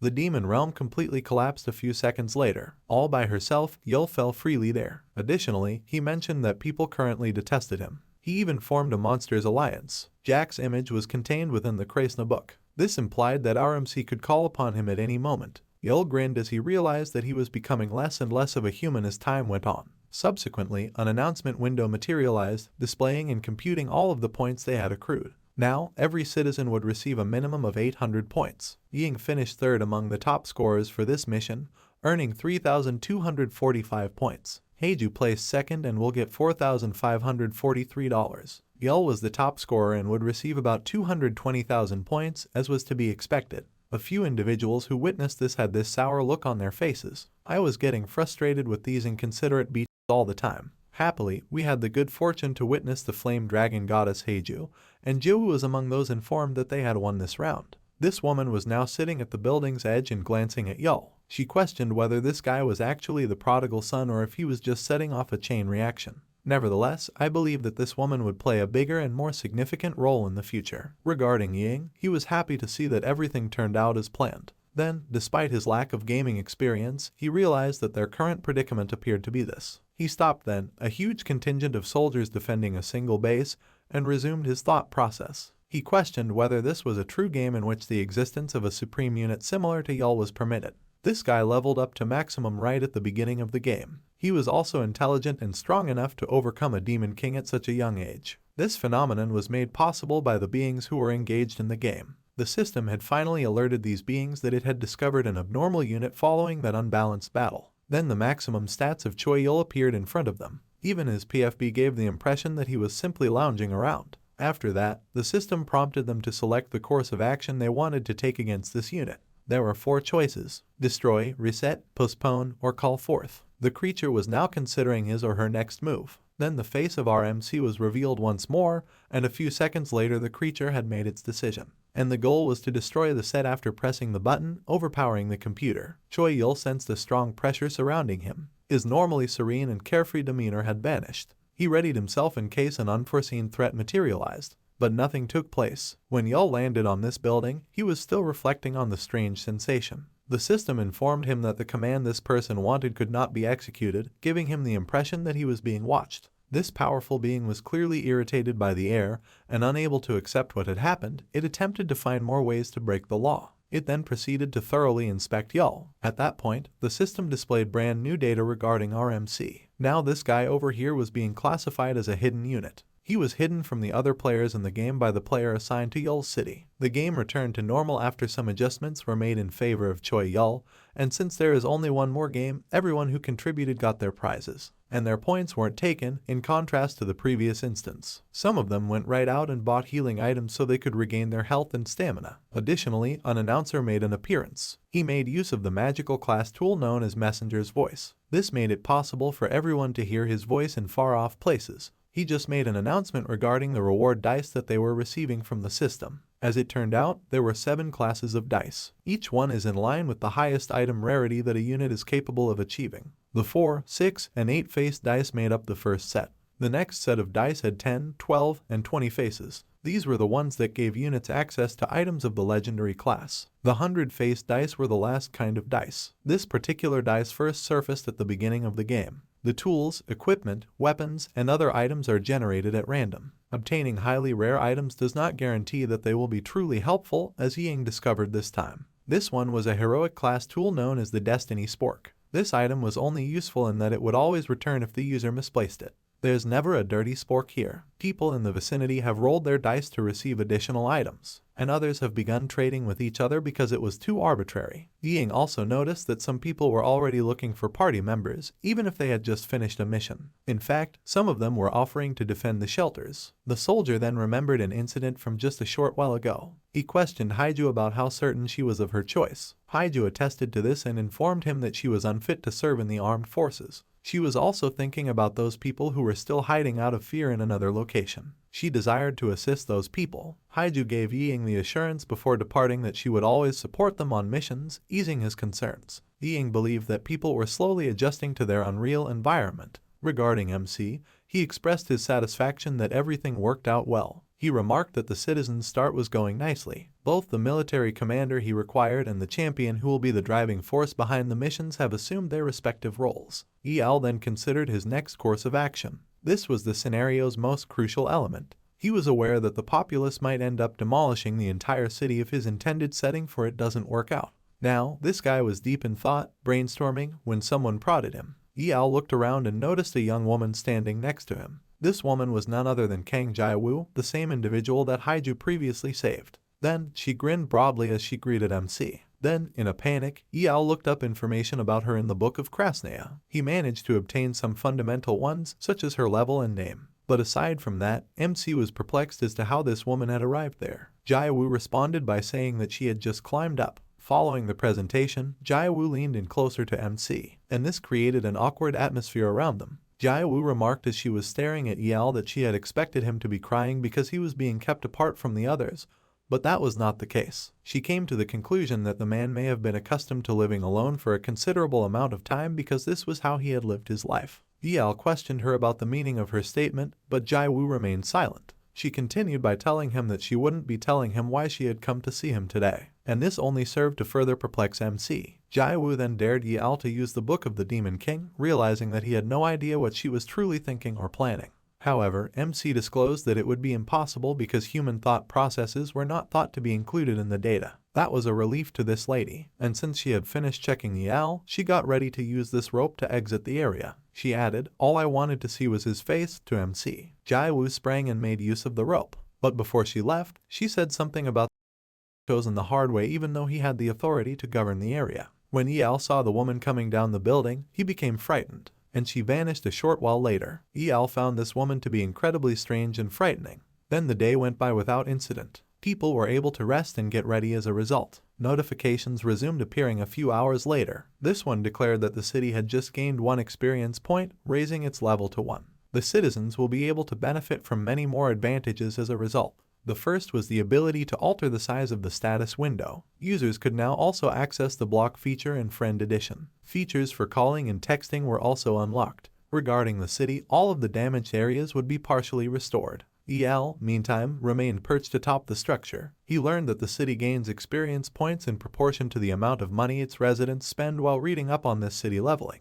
After scratching his head, RMC speculated that, despite having spent a considerable amount, the ones he had used might not have been on the system. He paused to speak for a moment as a result of this mental process. He questioned the path taken by the points he spent. Yal surmised that the Demon King Krishna was probably the recipient of the points he had just spent. This mystery was sufficient to make RMC question whether continuing to use this book was actually appropriate. Meanwhile, someone recently received a promotion and a second lieutenant badge. This person was Yum. Commander Song grew very attached to him as a result of his bravery on the previous mission, and one woman was watching everything from the top of the building during this promotion. Jai-woo was the one. She also believed that the people Yal had selected to lead the citizens weren't too bad. She pondered how she could blend in and become at ease in the given circumstance. Then it became clear that she had simply kicked a few of the soldiers assigned to this position. This woman also had a bunch of dice in a box. From the military storage, she obtained these. Returning to RMC, Yal was still meditating atop the tower. Then, a notification appeared, announcing the start of a new chapter. When Yal opened his eyes, a more somber expression appeared on his face. The God of Gold's trap was the area where their pawn fell. Everyone was told by the system that the God of Gold had trapped the entire city, and the game would end if they were unable to satisfy this one. This gold pig represented the God of Gold, who was currently at level 2. This mission will take 2 weeks to complete and include 4 maps. Ying began to assess the circumstances.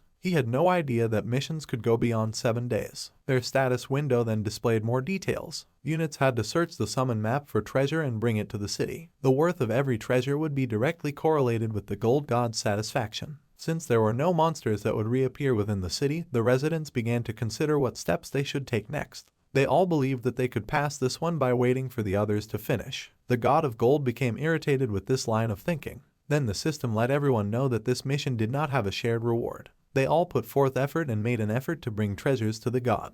Haiju saw this announcement as well. Then, the people in her immediate vicinity became alarmed, believing that they were without any weaponry with which to hunt monsters and seek treasure. Haiju made it appear like a smartphone because the size of the status window could be changed. She also felt that there are far too many descriptions in this mission. She found this annoying because it required mental effort on her part. Thus, she made the decision to forego herding in favor of going treasure hunting. Haiju also intended to view all of the recently added maps of their city. Yul, meantime, remained standing inside this tower. He hadn't moved in any way. He grinned, thinking their player had rolled their dice with remarkable luck. Our MC calculated that he could easily have the city upgraded once more if everything went as planned. He would not be using the book to obtain information after that. He considered this since reading this book might have unfavorable effects on him. However, before he could take any further action, a sword abruptly emerged from the book. This one had penetrated all the way through you. Our MC was taken aback and experienced a great deal of foreboding terror. However, the sword vanished a short while later, and it appeared as though nothing occurred. He was then notified by the system of how many sacrifices he had received from the previous mission,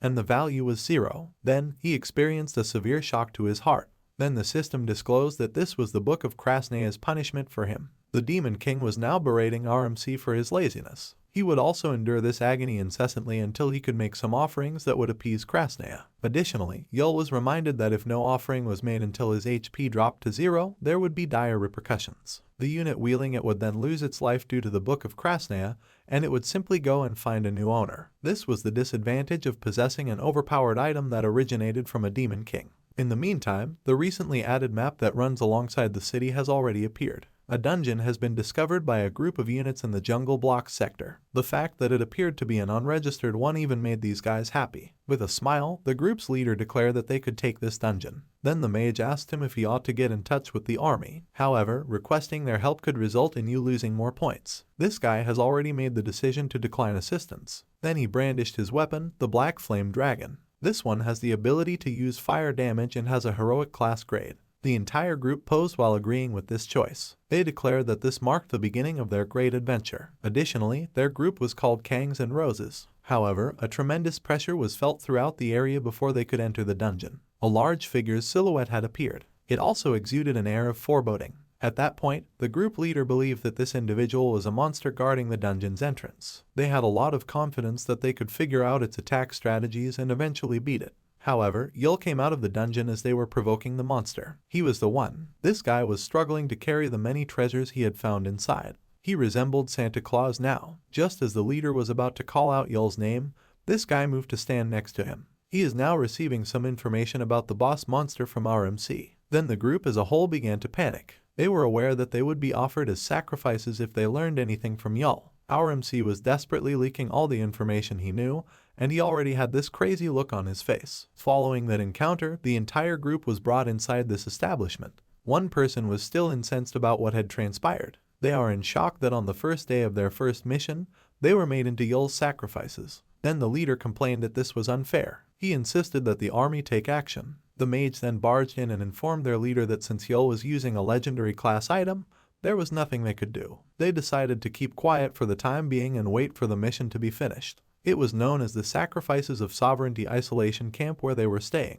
Everyone in this room was a victim of the information that you had provided. These guys were also discussing the look on RMC's face as he conveyed that information to them. They asserted that this was Choi Yul's actual nature. Even though RMC had already made an impression on some of them still desired to obtain some treasures, but they decided against it because they didn't want this guy to gain anything from their efforts. The majority of the guys in that facility shared this mentality because they all acted in the same way. In the meantime, the man they had been occupied with was now perched atop this cache of riches. Choi Yul's look did indeed shift. The system alerted him to the fact that he now had roughly 2,452 sacrifices. Demon King Krasina was somewhat satisfied by this, that the penalty was then somewhat reduced. Now that the pain was more tolerable, Yul experienced a sense of relief. He then returned his attention to the Book of Krasina. He believed that the penalty was left out of the item's initial description. Furthermore, despite possessing complete knowledge of every aspect of the game, it refrained from disclosing any information pertaining to itself.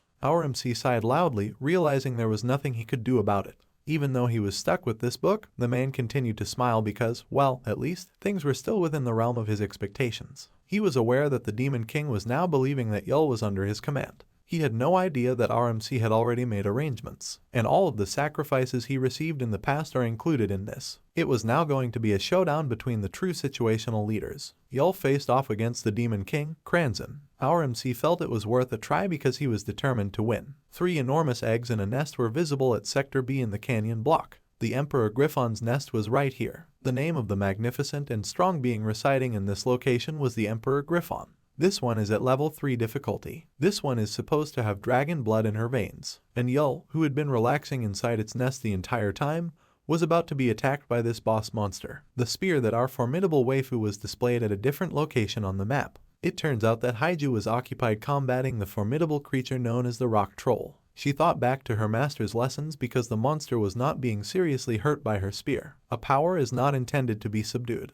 Rather, one should allow it to unfold and determine its own path. The troll's head could be severed since it was possible to recall this portion. Haiju then expressed her gratitude to her master once more for this kind of insight. She said, her chat expression on her face, that she was stronger now. At last, Jack's efforts to teach her have paid off. And then there was a woman standing close to the treasure chest the troll had been watching over, and this one began looking through its contents. At that point, it became clear that this woman was Jiwoo. Haiju called her Miss Jiwoo and greeted her, but the woman told her to stop using honorifics. Haiju called her after she agreed to speak to her informally. She also asked why Jiwoo was always pursuing her. Jiwoo freely acknowledged that her purpose for being there was to steal some of the treasures that the other person had acquired. The ultimate goal was to reap the benefits with little effort. Jiwoo said that with pride, so Haiju was unable to respond to it. These two were moving in the direction of their next objective. Jiwoo also made use of her precarious status as a citizen. She was aware that Haiju would not abandon her in this perilous location. Since our waifu was left with no other option, she chose to accept. However, she requested that Jiwoo hold off for a little while.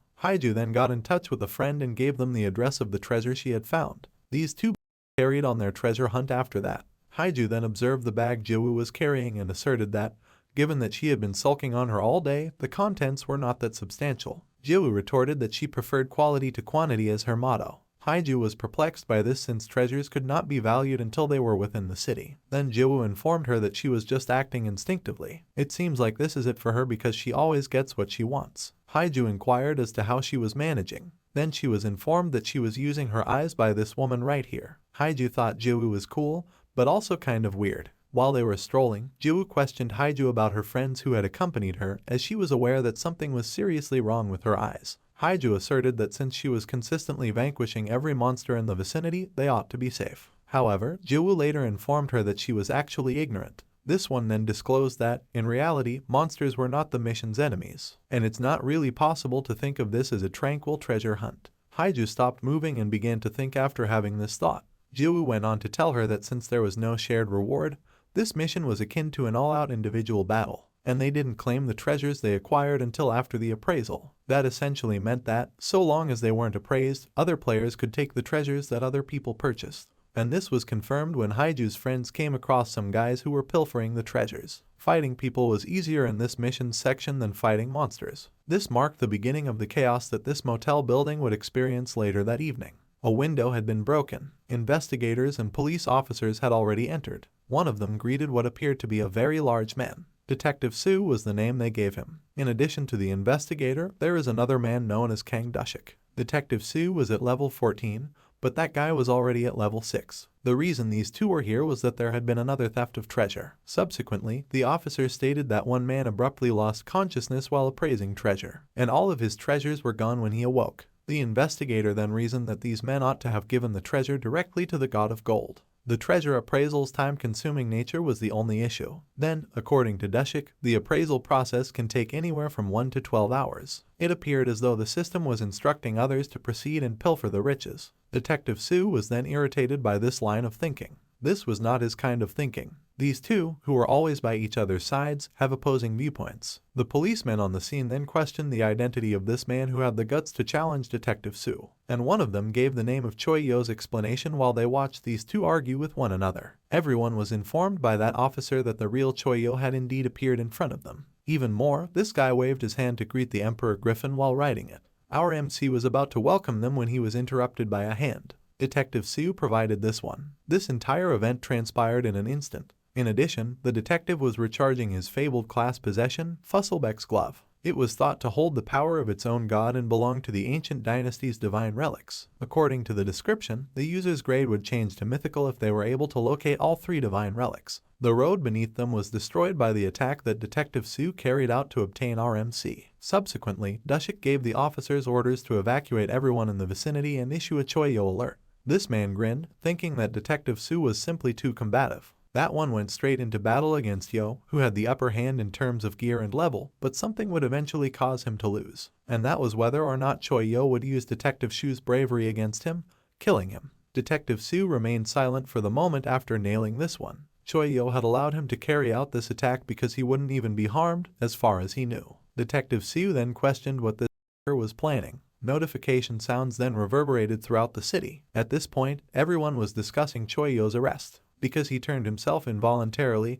this incident led some people to believe that he wasn't a bad person after all. However, some people believe that this was a deliberate part of his plan. The fact that Choi Yul was arrested also meant that people needed to take more initiative to clear more dungeons and find treasures. They were aware that there was no longer a risk of being sacrificed. These guys went so far as to celebrate, but the god of gold was only irritated by their behavior. Meanwhile, a goblin village was found at the Jungle Block sector. Now these helpless monsters were being dominated by the citizens who had grown accustomed to combat. This soldier was using a weapon known as an all-war tomahawk at the moment. It was a heroic class axe, and if the user threw it, it would return. H was the soldier with this weapon. Wang Minwu and this other guy said they had just cleared this area, but he saw some goblins trying to escape, so he didn't agree. This man was Li Wujin, and he carried the Elfrin's Pride, an elves-made heroic class bow. Then, this one aimed his arrows at those creatures. Among the three of them, 2 were struck. The soldier was then made fun of by one goblin for missing it. Even though it was laughing at them, the smile vanished as soon as a bullet struck. Since they knew their sergeant had their back, the soldiers didn't really bother pursuing that one. The person they were discussing was Park Sekyu. This particular sniper was exceptional, and the wonder overcoat he was wearing helped to reduce the likelihood that monsters would notice him. Once it was confirmed that the final goblin had died, Sainkyu informed their commander of the information.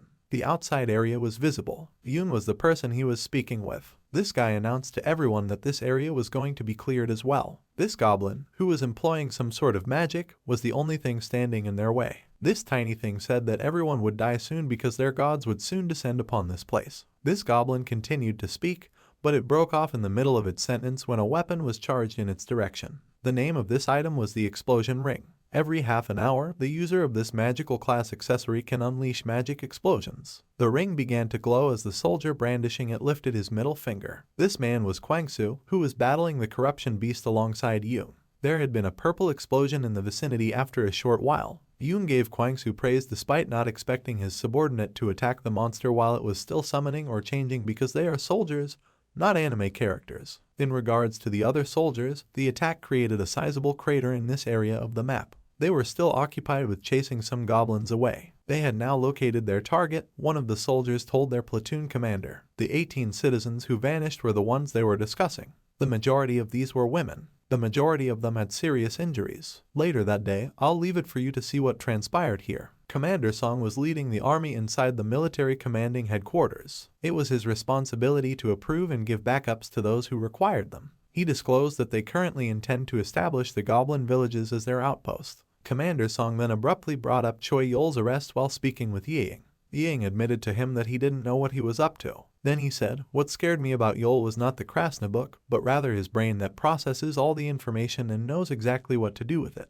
Choi Yul was comparable to a grandmaster at this chess match. Every action he took was planned out and could work to his advantage. Commander Song could only be reassured by Ying that Yul was not their enemy. Returning to RMC, the Emperor Griffin he had been receiving from this place was growing stale. This beast hasn't been in front of the police building in a long time, waiting for its master while babbling about its master. Now, inside the interrogation room, this guy was occupied with eating prepared food. Detective Seo and Dushik were also present.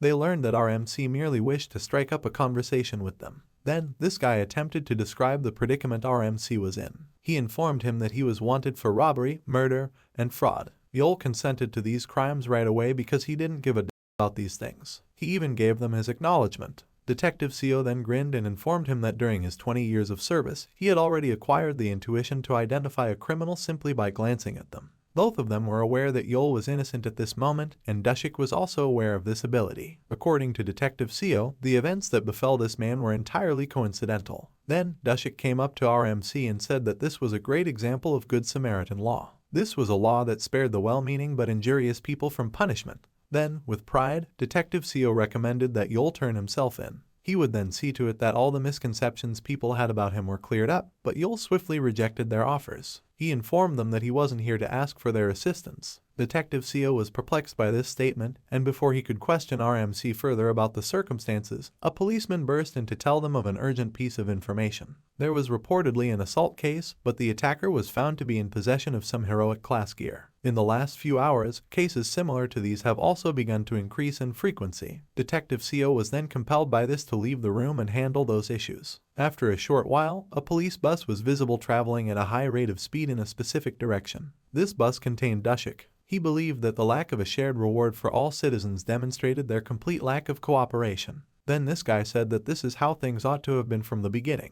Dushik concurs that chaos was required in order to usher in a new order. In this sense, a new world would be created that would hope to see the emergence of new powers. Detective Seo, who was also inside the bus, then interrupted him. He asserted that Dashik ought to start thinking more normally right now. From the viewpoint of this detective, he doesn't understand all the otherworldly events that occurred. All he knew was that they were still human and that people would eventually act in ways that they would normally act, even when they were motivated by greed. This particular instance perfectly demonstrates what humans would do in a similar situation. Fortunately, there are still people like Detective Seo. This person here claimed that his only goal was to arrest those who don't want to behave morally. Now that the suspect has been successfully located, Detective Seo has taken him into custody on charges of robbery, assault, and attempted murder. As he informed the suspect that resisting arrest was actually not an option, he also had this proud smile on his face. The offender became intimidated and turned himself in right away. He was aware that fighting this man would only get him into more trouble. This one was then carried inside the bus. Subsequently, Dashiki informed Detective Seo that the laws of Earth no longer hold true.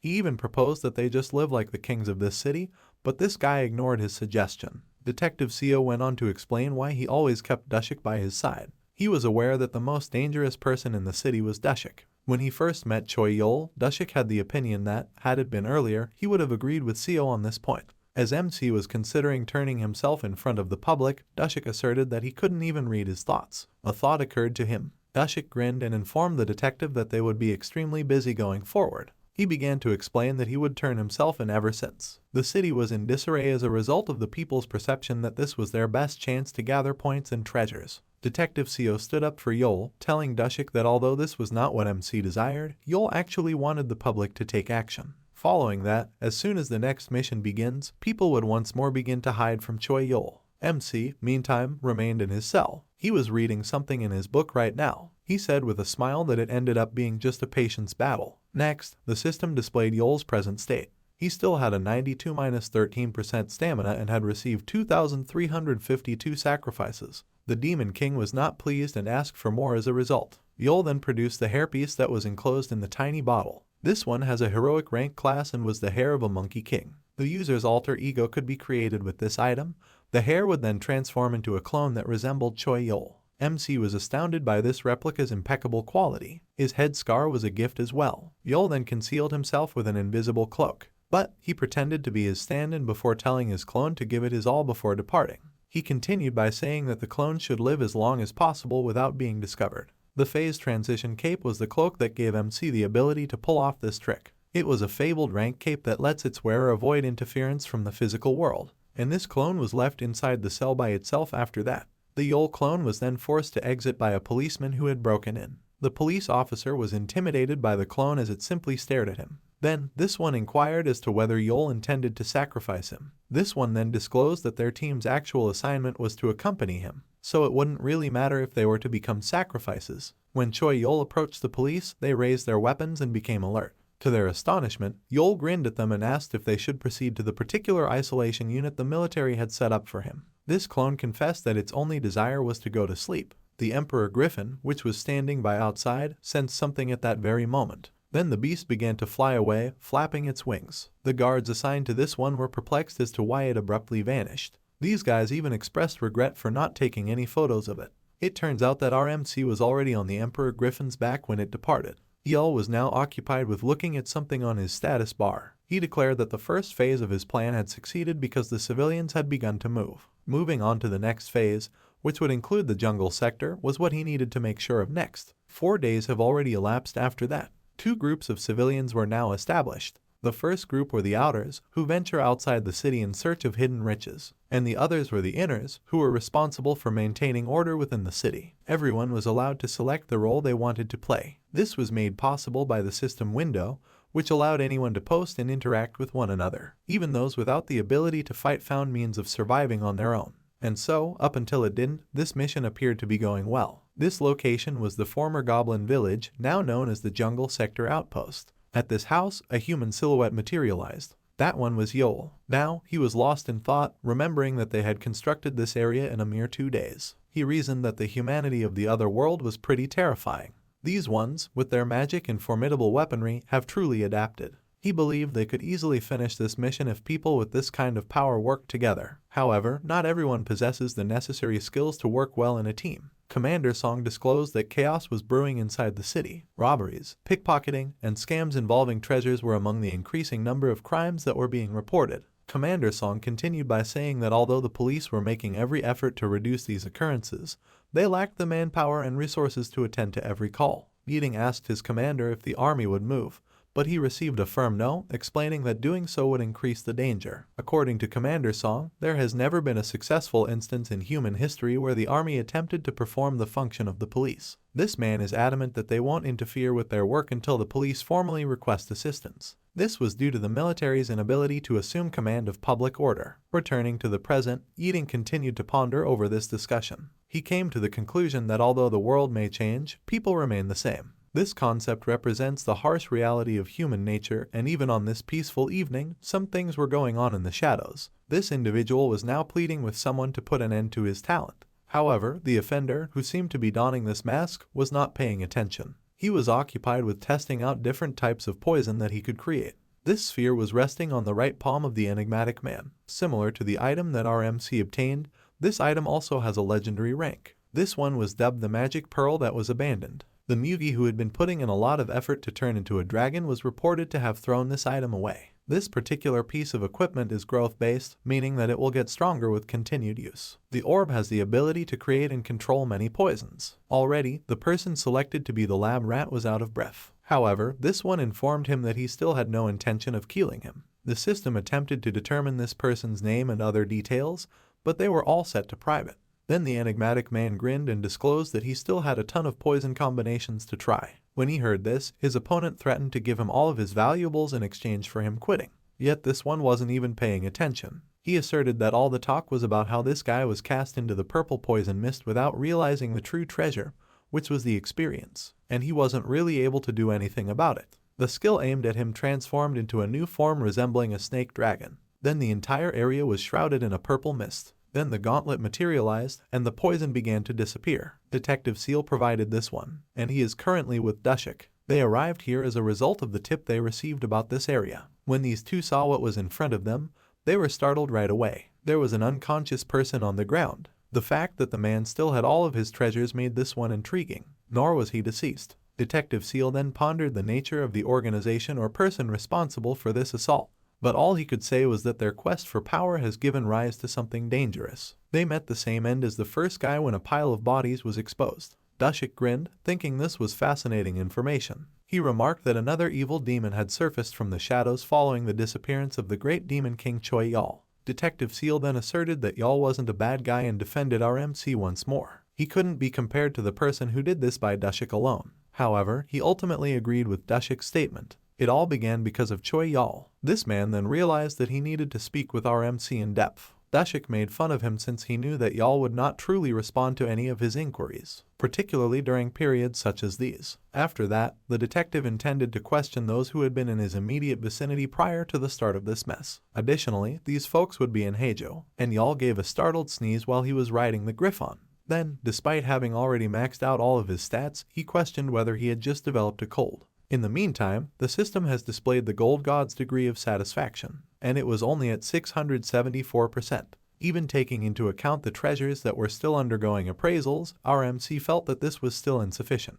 At that point, he realized there wasn't much he could do. This guy was now carrying a massive pile of treasures and heading towards the desert sector. He was met by a strong gust of wind and the Emperor Griffon. It had been a very long ride, and this beast was already at its limit. Nevertheless, it managed to notify its owner that they had arrived. Yul was then dropped off, and he bid Emperor Griffon farewell. After finishing this crucial task, he told the beast to go to sleep for the time being. Then this guy stepped foot in this treasure-filled sea. Gold and other priceless objects encircled the entire area. Yul reasoned that the treasures amassed by the civilians would not be of much use at this time, and the reason for this was that he already owned every costly one. This particular MC was the ideal illustration of someone who was making the most of his skills. Then something appeared among the treasures within this location. Yul greeted it and gave it instructions to grow quickly and eat a lot. This very object was Yul's personal gold god, and it's still in its infancy right now. This baby needs love and care, the system indicated. Talk about being a god's father. Meanwhile, in the area of the jungle, now that they knew that their platoon commander was going to abandon them here, these soldiers were crying.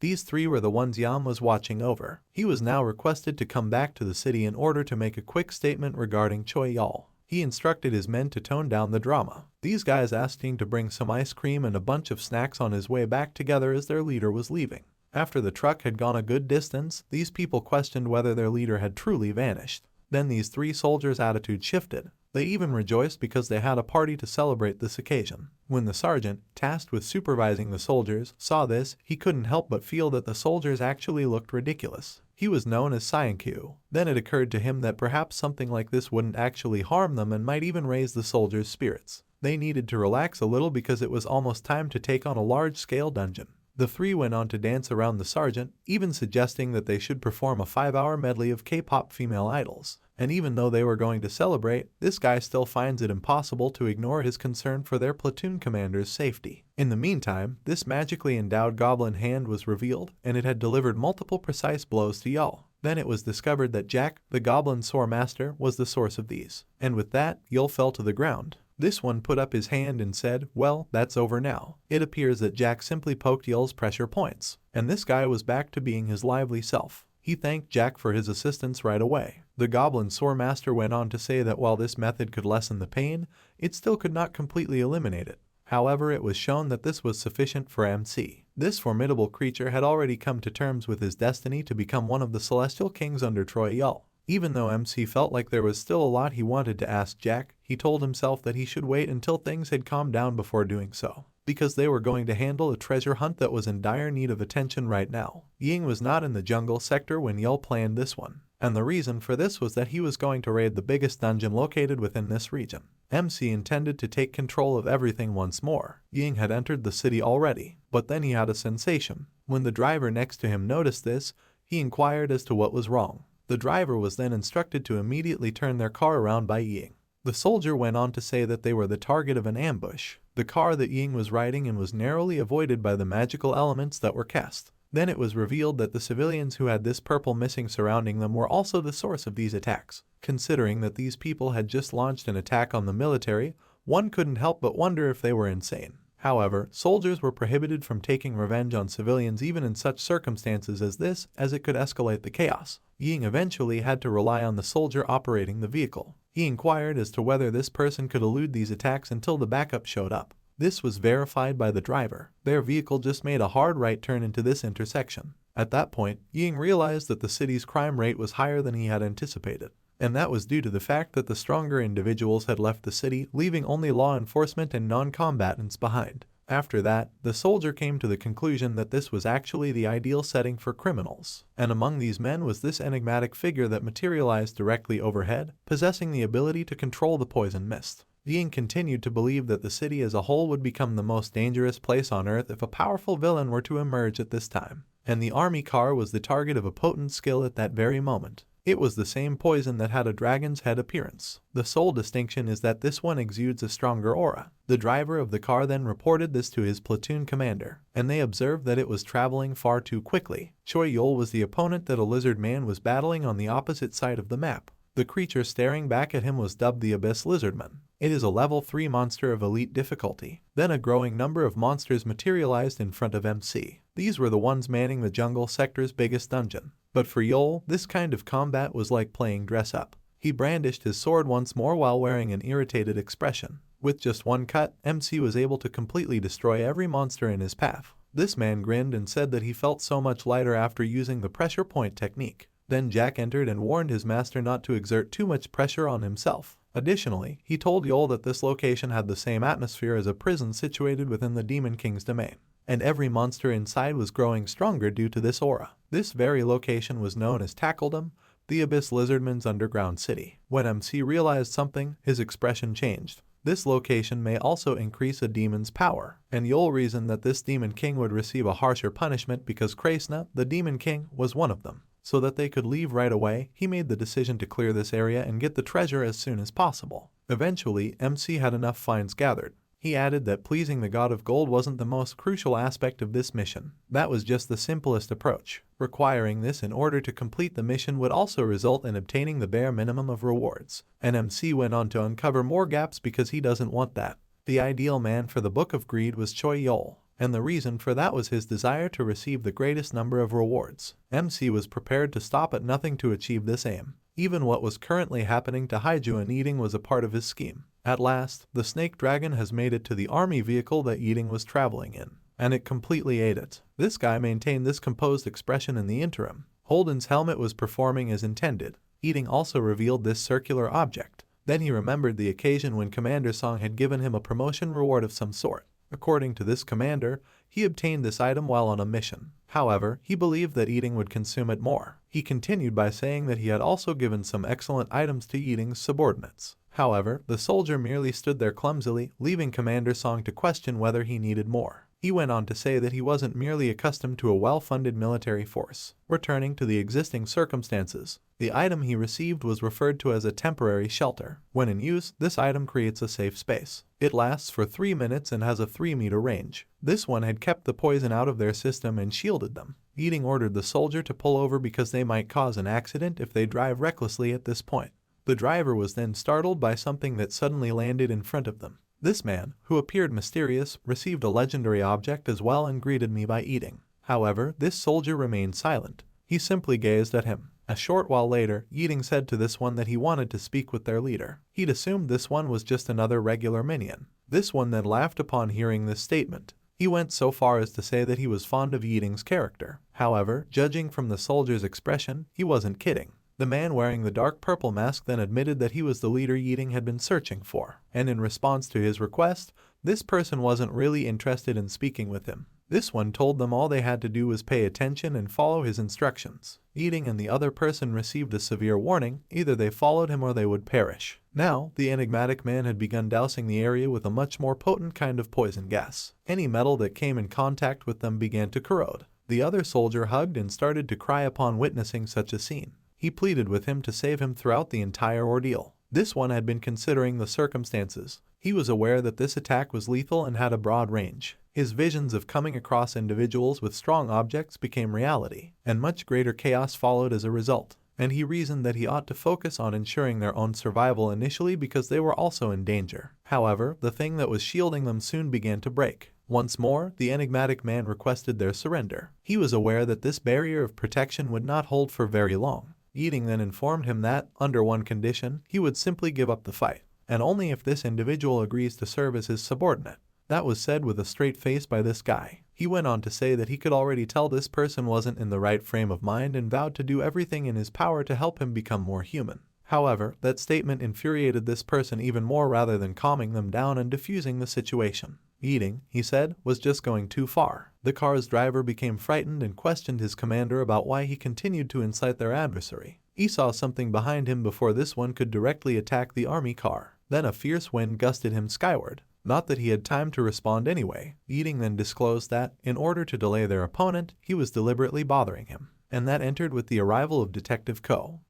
We see the villain circling the car, telling someone that he's playing too much, and he can't control the smoke because of the wind. He doesn't know who it is on Earth, but they don't really fit together. It's a hero rank. He's holding a little boy's weapon that killed a giant. The boy has strengthened his weapon with the giant's tendons and bones. Near the hand, this person charges magic, and he likes it. After charging the attack, he took up the slingshot, using an attack and pointing it downwards. A man was standing at the bottom. Why was this villain using a slingshot? Wondering, is this just a kid? The man was pushed away by a man in military clothing, and they were able to return from the attack. Later, they both fell to the ground, and a car pulled up to them and the driver shouted at them to get in. The man who was bigger got up and told them to leave without him. He would tell them how to catch this villain. But he must understand that the enemy is not one and the rest will arrive soon. But a policeman can't run away when he sees a criminal, he explained. He can consider it a tactical retreat if it's easier for him, the guy said. If they leave now, there will be more casualties than there could have been. Well, if the man dies, the outcome will be the same. The driver was sitting with an astonished face and turned to the guys and said that the criminal in the sky had disappeared. And in truth, the smoke around them dispersed and it was clear that the enemy had disappeared. A fire was burning in another street. The guy asked the person why he was here. Wasn't she in the outer squad? There was a girl named Gohyo Jai, and the defenders began to run because they knew that they could cope with this task. The girl asked them to stop, but they were afraid of her and ran forward. One of the people even threw a bottle at her. She thought it was a beer bottle, but the man behind her said it was poison and if it broke, she would die. When the girl used her sword, she threw it up and caught it in her hands. It was a relief to the old man that she was in town. The girl asked him who he was and who the guys who ran away were. He doesn't know because sometimes robbers come here, but he's never seen them so organized. A lot of people have suffered because of their poison, and most of the antidotes don't work for it.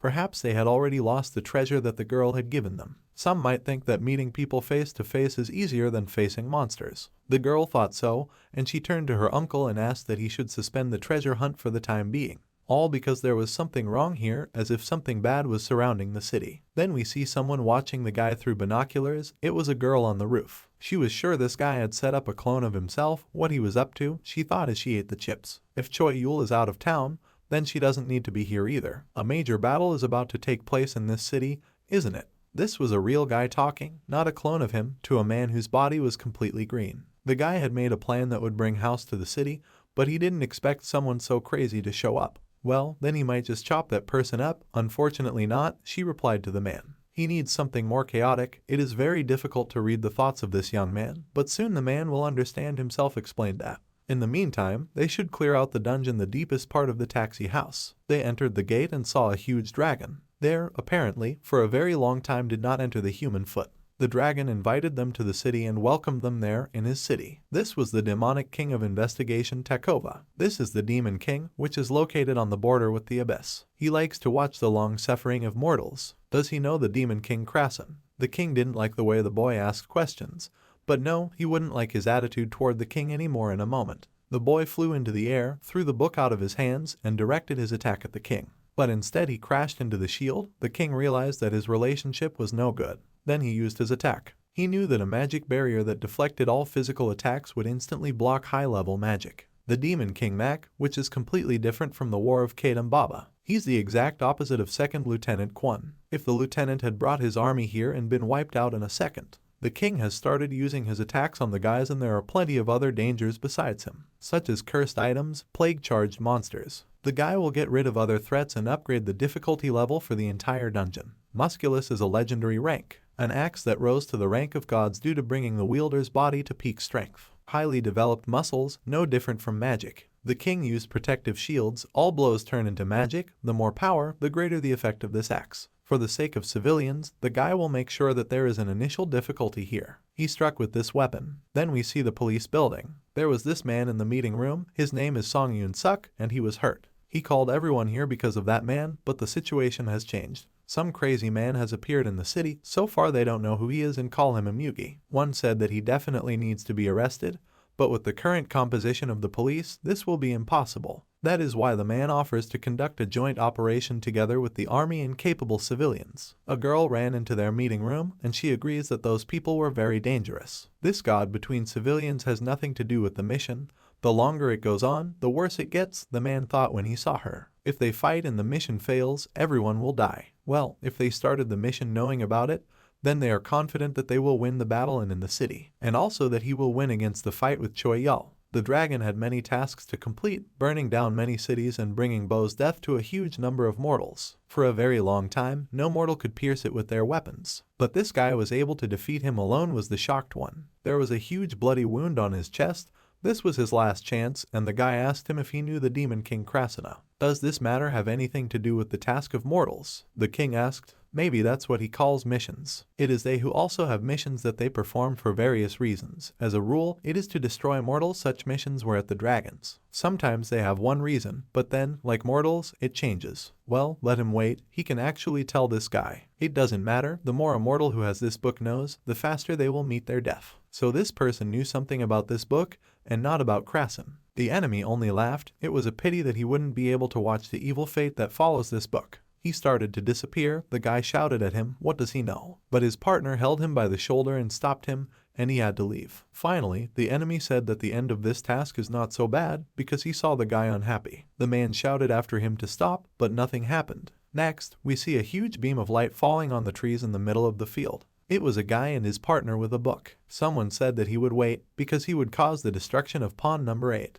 The man asked the guy if he was okay or not. But the more he knows, the closer his end is, and he knew it, even though I said it was fine. Next to it is the book that brings doom. Did he want to gather more information? Not at all, because this king was the only one for this mission. It is enough for him to know that there is a demon king who knows about Krasina. They should continue working on their original goal of regulating the difficulty level of the landfill. It would have been over in 3 minutes too, but will he be able to last that long, and what about his students? 3 days later, on the streets of the city, a man pointed to safe zones. The gang of enemies is out of control, so you need to stick to the main road. The doctors ran out of potions and antidotes. This is complete nonsense. Now more victims are not because of the mission, because of the battle of people among themselves. There was a man and a girl standing on the battlefield, telling them to just give up. If they look back, they will see what happened to the city even during such a battle. Those don't care and continue to search for treasures. Are there people who are just hiding or trying to profit from it? And the thing is, they don't have a leader, a supreme leader, who will lead the people. We are shown a certain man from the warehouse who smiles after these words. This position, of course, should be held by the strongest. It was said by the villain. The girl turned to him that the strongest guy here is Choi Yul. Why hadn't he made his move yet? The enemy asked, so he wasn't sure he could beat him. The male villain prepared a gift for him. Then outsiders began to attack the monster. A bullet even flew into his forehead. But it has enough density to block bullets. The more they fight against it, the more skills it gains. The guy began to use his attacks in response. It's getting stronger, and you need to deal with it too quickly before it's too late. He's different from that guy. He can give them both potions and items as much as they need, and it's very easy for him to complete missions. All his players just have to listen to him and always tell him yes. If he has time to think about such, then let him go look for his treasures further, the man said. He used his attack towards this guy. The wind started blowing the man away. The enemy apologized, but it doesn't work for him anymore. The girl and the guy began to blow away very strongly, and then the space around them began to fill with enemy magic. It was as if he had wrapped them in his magic and snakes. The girl used a protective barrier around, crawling these worms that she didn't like. They will no longer be able to escape from his poison by using wind or fire, all thanks to this construction he made. After he marinates them in poison, he will let Tamachi live, and the screams will be the most pleasant. And, of course, he already knows whose screams he wants to hear. When the guy clenched his fist, the girl's barrier crumbled and all these worms flew at them. They didn't understand what was going on and started fighting back. The girl told the man that her level was higher, but he asked her to shut up. It's not about age or career, just so it would be best. But the enemy said he didn't like it. He wanted to. The moment when these guys were almost completely healed, someone saved them. The smoke cleared around them and a man stood behind them. They disappoint his students. This was the man who was with the guy. He didn't think that they couldn't handle a third-rate warrior like this enemy. The man thought it was a monster, but the girl realized that it was her teacher and was moved. It was the pillar keeper from the last mission. Why is he still here? The guys need more discipline, but they'll put it off until next time. He was given some urgent news. Another one god of gold was discovered. He was a teenager who is already taking part in a competition, and people will find out about him when he reaches adolescence. The mission has changed. All police officers received such a notification. Now you can choose which god of gold they will bring treasures to. The winner is the god of gold, to which the largest number of treasures will go up. No one understood what was happening to the people, the god of gold, who would win the point incredible reward. And the people on the losing side of the gold god won't get anything. This made the enemy very angry. There were 34,000 to almost 35,000 participants, and the treasure value was 185,000 plus for the city god of gold. This course of events seems familiar to me, but only one person could have done it.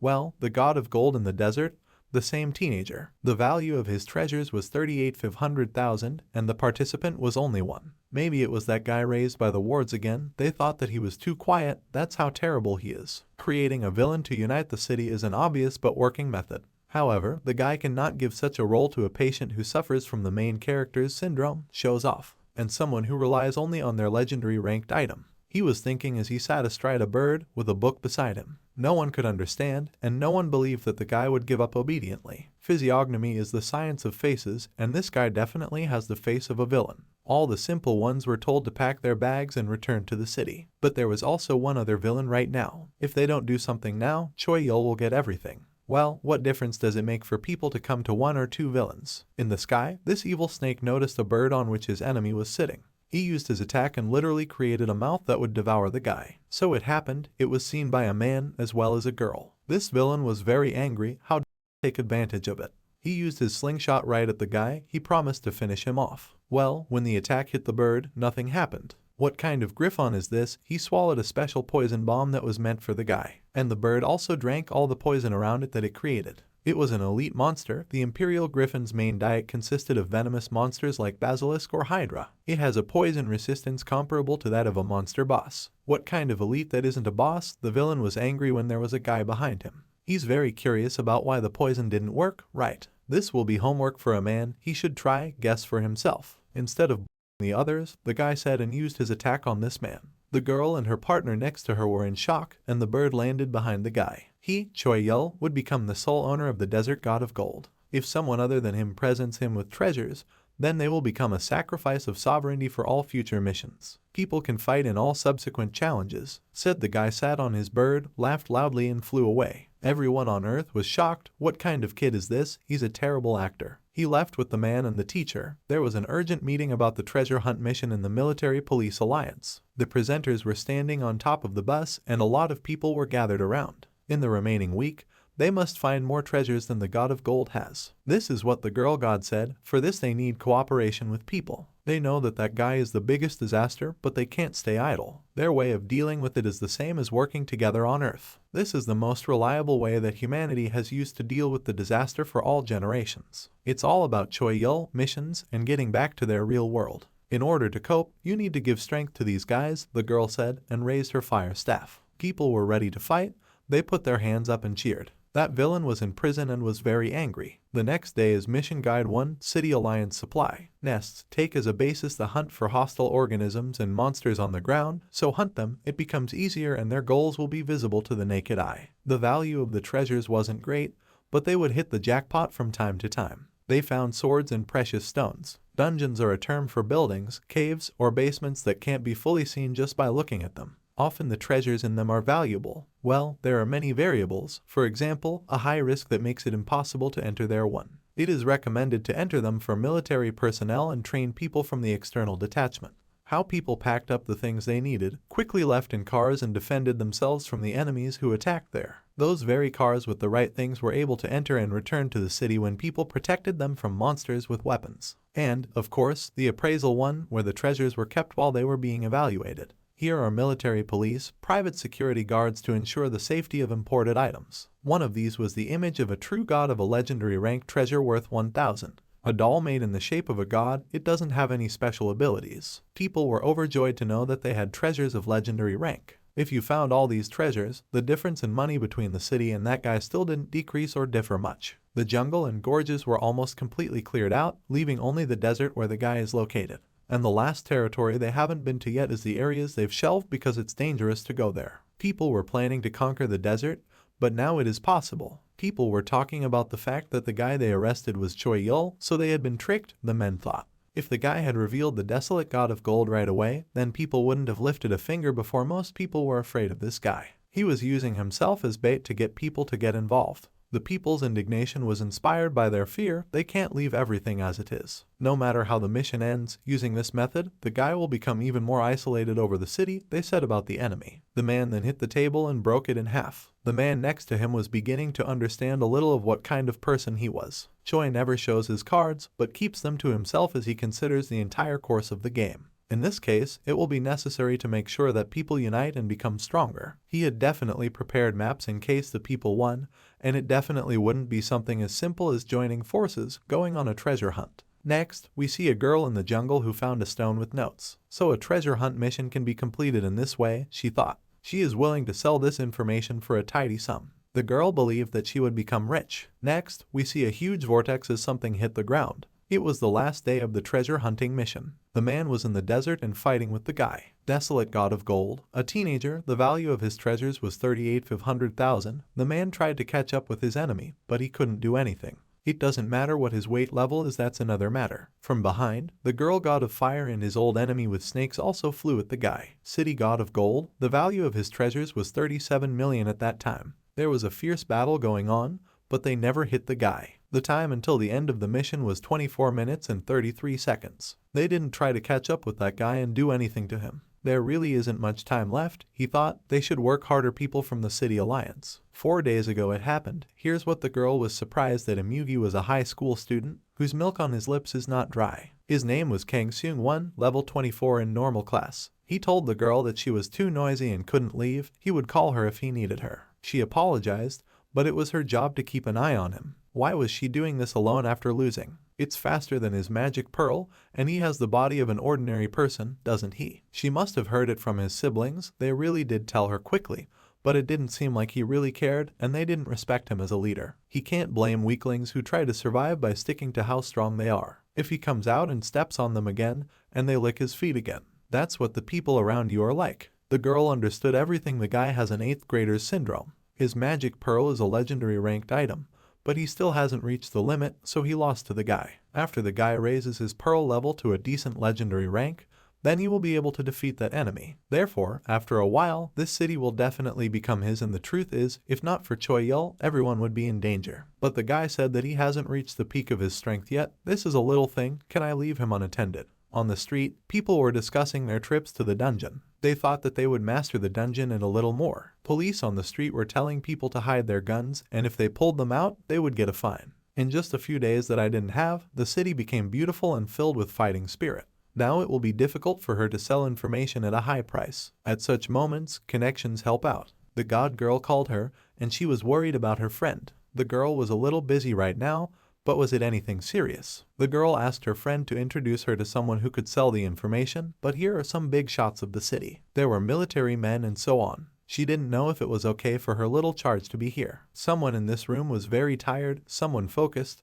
but the girl came and sat down at their table. The little guy was their huge military force, not to mention the big loss puts HJI as his guard. Now the guys really need all their power, unless this mad dog can be said by a man, but he was interrupted by an old man from the police. The girl told the guys about the plan that she found. If the information gathered was correct, the military thought, then they could kill the god of gold before he became an adult. It would be hell of a challenge to break through their enemy, that guy, but it was definitely worth the effort. That's why they want to use this 8th grader, because the city needs him. They were willing to make a deal with the girl who provided them with the plan. Then we see the guy and the green-skinned man on the roof. Don't they need to increase the donation of sovereignty? The Demon King's punishment continues, the man explained. But that's not true. As many people as possible should get the reward. This time the guy made victims. Those who are unlucky enough to enter dangerous dungeons and those who are heading for cursed treasures. Did he need to isolate these people before this mission? He looked into the distance and realized that they had guests. An 8th grader, a girl god, a man, and, of course, the driver were driving a huge SUV. They were almost at their destination, so they had to prepare for battle. All were ready, as well as the military, who rode in the back. The guy asked the man to wait, because not yet. Since ancient times there is a tradition. At the last stage of the battle, send the weakest one. Everyone drove up and the guys started attacking, but he used the bait. They knew something was going on. The bird began to devour their energy. The commander of the military ordered everyone to get out of the car and hide. When they determine the location, they can start fire support. The 8th grader understood that there was no need to waste energy right now. He wasn't the final target anyway. They wanted to use it to kill the god of gold, he knew. But they are very much mistaken, because this guy uses them. One of the soldiers came up on a rock. He said that the guys wanted to start negotiations, but it looks like the guy has other plans. They understood that they had to move on. The plan to kill the god of gold was fake. Of course, they would have won immediately if they had succeeded, but this task is impossible. Their goal was to search for treasure past the sector, from the desert to the last sector. When they calculated the remaining time, they decided that there was no need to go back and forth several times. It was better to collect as many treasures as possible at one time, as they also needed to put as many people into battle as possible. And so they couldn't leave a bomb like an 8th grader in a weakened city. How they took advantage of the fake plan to subdue the god of gold and get rid of the 8th grader. While he was standing there playing with magic, all the cars left, whether it was the last sector. How did it turn out to be a real city from Earth? The man suspected as much when he entered the house. They weren't the only players, nor were they new to the game. Even though he didn't think that he would find out about all these people in the end like this. But this end came not at all because of an external being, but because of the struggle of people among themselves. They found the jewels of these people and realized that their game began not so long ago, and if this is what the man's partner said, then we can say about the hypothesis that the two cities spent their time completely differently. It's still too early for a man to say for sure. Well, if the hypothesis turns out to be correct, then the players who created this game and called them out. They are creatures that can eventually do whatever they please. We see how the same bird ran into visitors in cars. They fought her against her as well, but at some point, a girl god appeared on her neck. She apologized to the bird as they were ready to win and stuck her spear into its neck with a fiery flame. The guy was watching all of this with a satisfied face. It is known that dog mittens and mushroom gloves have a high rank even among legendary equipment. Not only do they have high attacking power, they also provide additional statistics for the user who uses them. And that was why even when they were level 1, they were capable of possessing superhuman combat power. Their disadvantage is that most attacks are of a large-scale nature, so it can cause a lot of damage. To control the fame of the force, they would need to use team play to the best of their ability to get comfortable with it.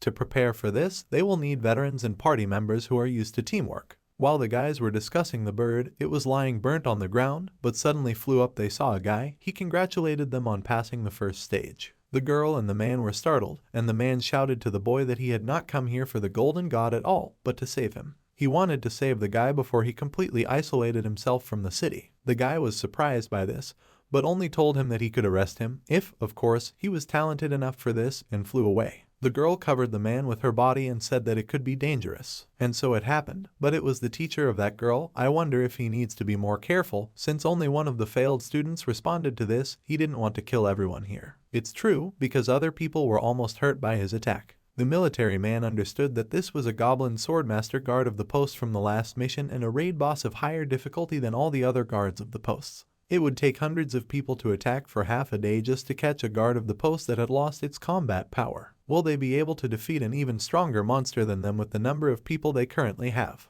Why don't they have that 8th grader now in this situation? Together with the bird, the guy came to the ravine sector in the Emperor's Nest. The bird did a good job. Now it can rest thanks to its regeneration abilities. It will recover quickly. He apologized for using her like that. It's not really payback, but the guy got a random weather ore of legendary rank 100. It has the ability to change the weather within a small region, and the duration of the ability depends on the hero's rank, and he can choose the type of weather. It is used only one time. He promised to protect his nest until this mission was over. Clouds formed over the nest and lightning flashed. He recalled the man's words to the man that he had come to save this guy. He expected the strongest force of the current city to come, but he didn't expect the officer to tell him that. Although he can predict an action, he still thinks it will be difficult to predict feelings. The guy created a vortex, and later the sky turned bright. There were dead people lying on the ground. There was no response from the goblin. There was nothing they could do about it. He was just a monster. The girl was already crying and begging the previous owner to let them pass. Well, if they want to kill a martial artist,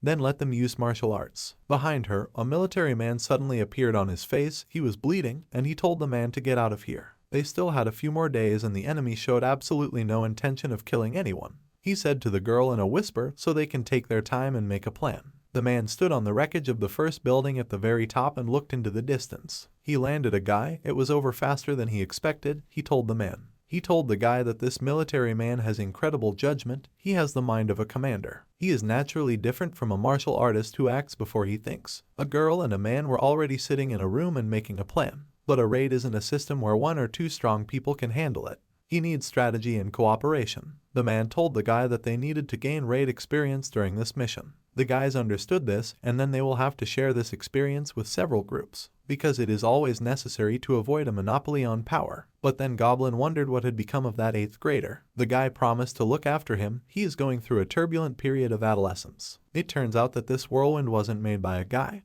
but by that 8th grader. This 8th grader's wind was just a light breeze. But if you pass by his storm, then the guy could kill the golden god, while everyone else is facing Choi Yul. Next, we see a city and a man. He stands next to the guy, who is surprised that the Neki golden sword is working. How could a man think of such a thing? But Choi Yul doesn't really understand the mission content.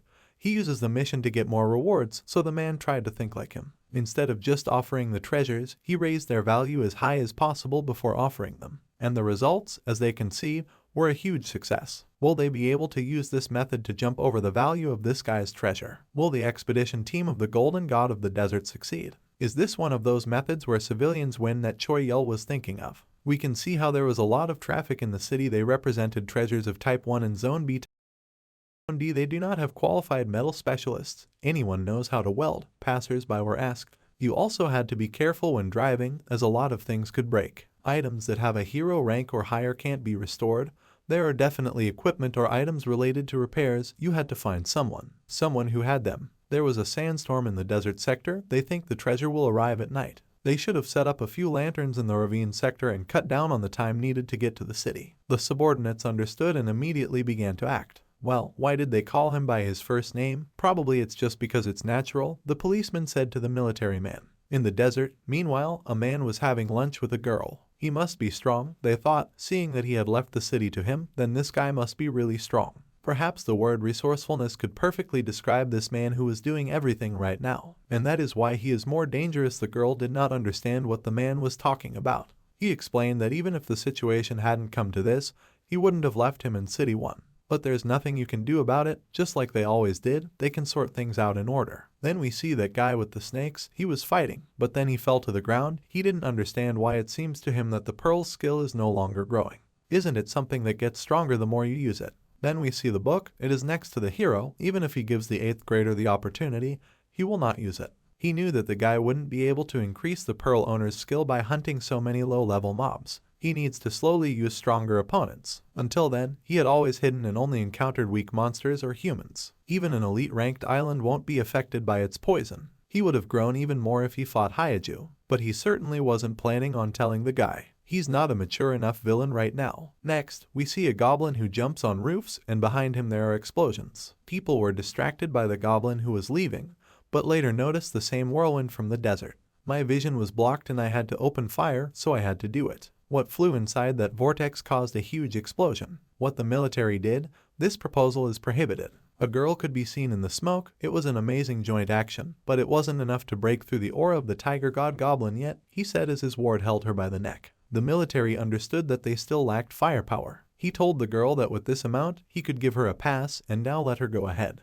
It seems that he has learned the fighting style of this world, just like the other girl understood it. He said that working with them is also the way to go, even if they are not strong enough. If she is his disciple, then she should be able to stand on her own 2 feet. The girl fell to the ground. She promised to devote herself to the teacher, but why is the genre always different only here? Whatever it was, they needed to go goblin, gone the other way. The soldier wondered if the man had tested them or if he was training them. But if this is the case, then what happens if they don't get a crash message? They were driving through the desert, and neither the hero nor the 8th graders could be seen, but they must know that the kids were coming. I had to stay alert. He asked the girl if she could jump over the tornado. Of course she couldn't, but then a man in his gloves came up to them. He thought it would work, but she doubted it. The man used their attack and raised his hands up. The whirlwind is gone. He who raised the wind, is he the god of the wind? Thought the girl. Equipment with such power can do something like this. The military was surprised. This is not possible. Just because the man was wearing a glove, it means that the glove started calling out to the officer. Jiraiya was talking next to them.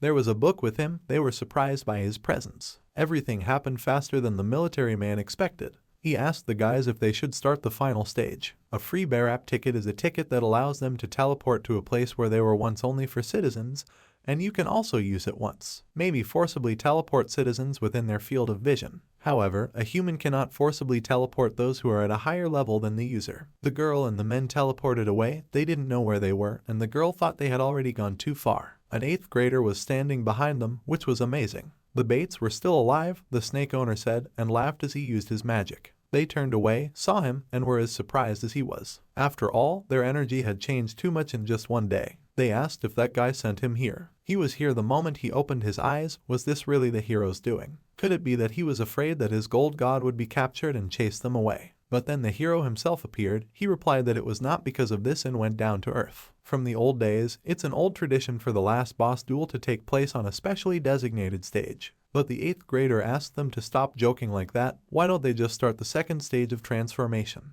It's really a good idea. He was attacking. Playing with these losers, the guy forces himself to remember it. The more he beat them up, the better their game became. He said all this while advancing to the attack. It all got to the point where later on, their acting method was amazing. How could he have forgotten that? As expected of an 8th grader, he's the perfect villain. We see a military man who has lost contact with a girl and a man. Based on the circumstances, he was advised by the man to assume that they were fighting. One of the soldiers turned to the platoon commander. They were running out of ammunition and supplies. They actually brought the 8th grader out of the city, so their plan was a success, but it's still not certain that they will surpass him in terms of treasure value. Although this is a fake plan, and they can see it through to the end. They need to find out the location of the man and the girl, explore the surroundings. That's what everyone did. They have about 2 days left. They don't have time to think about a new plan anymore. They don't have the manpower to implement it. Boxes were lowered to the bottom of the people. People raked out gold and all sorts of things. All they can do is finish what they started. They recovered broken items such as plates while the hero was fighting. We see their battles again. It's time for the traditional final boss scene. should they try to become careless after getting drunk on arrogance. The Golden God has high stamina but almost no combat power. With the help of the people here, you can defeat him in a second. If someone ever hit him, they would take that person to the place where the god of festivities resides. The 8th grader also began to laugh viciously as the girl and the man watched. They were in shock. His terrible game got even worse. Just think what could have been worse. He said he was very good at it.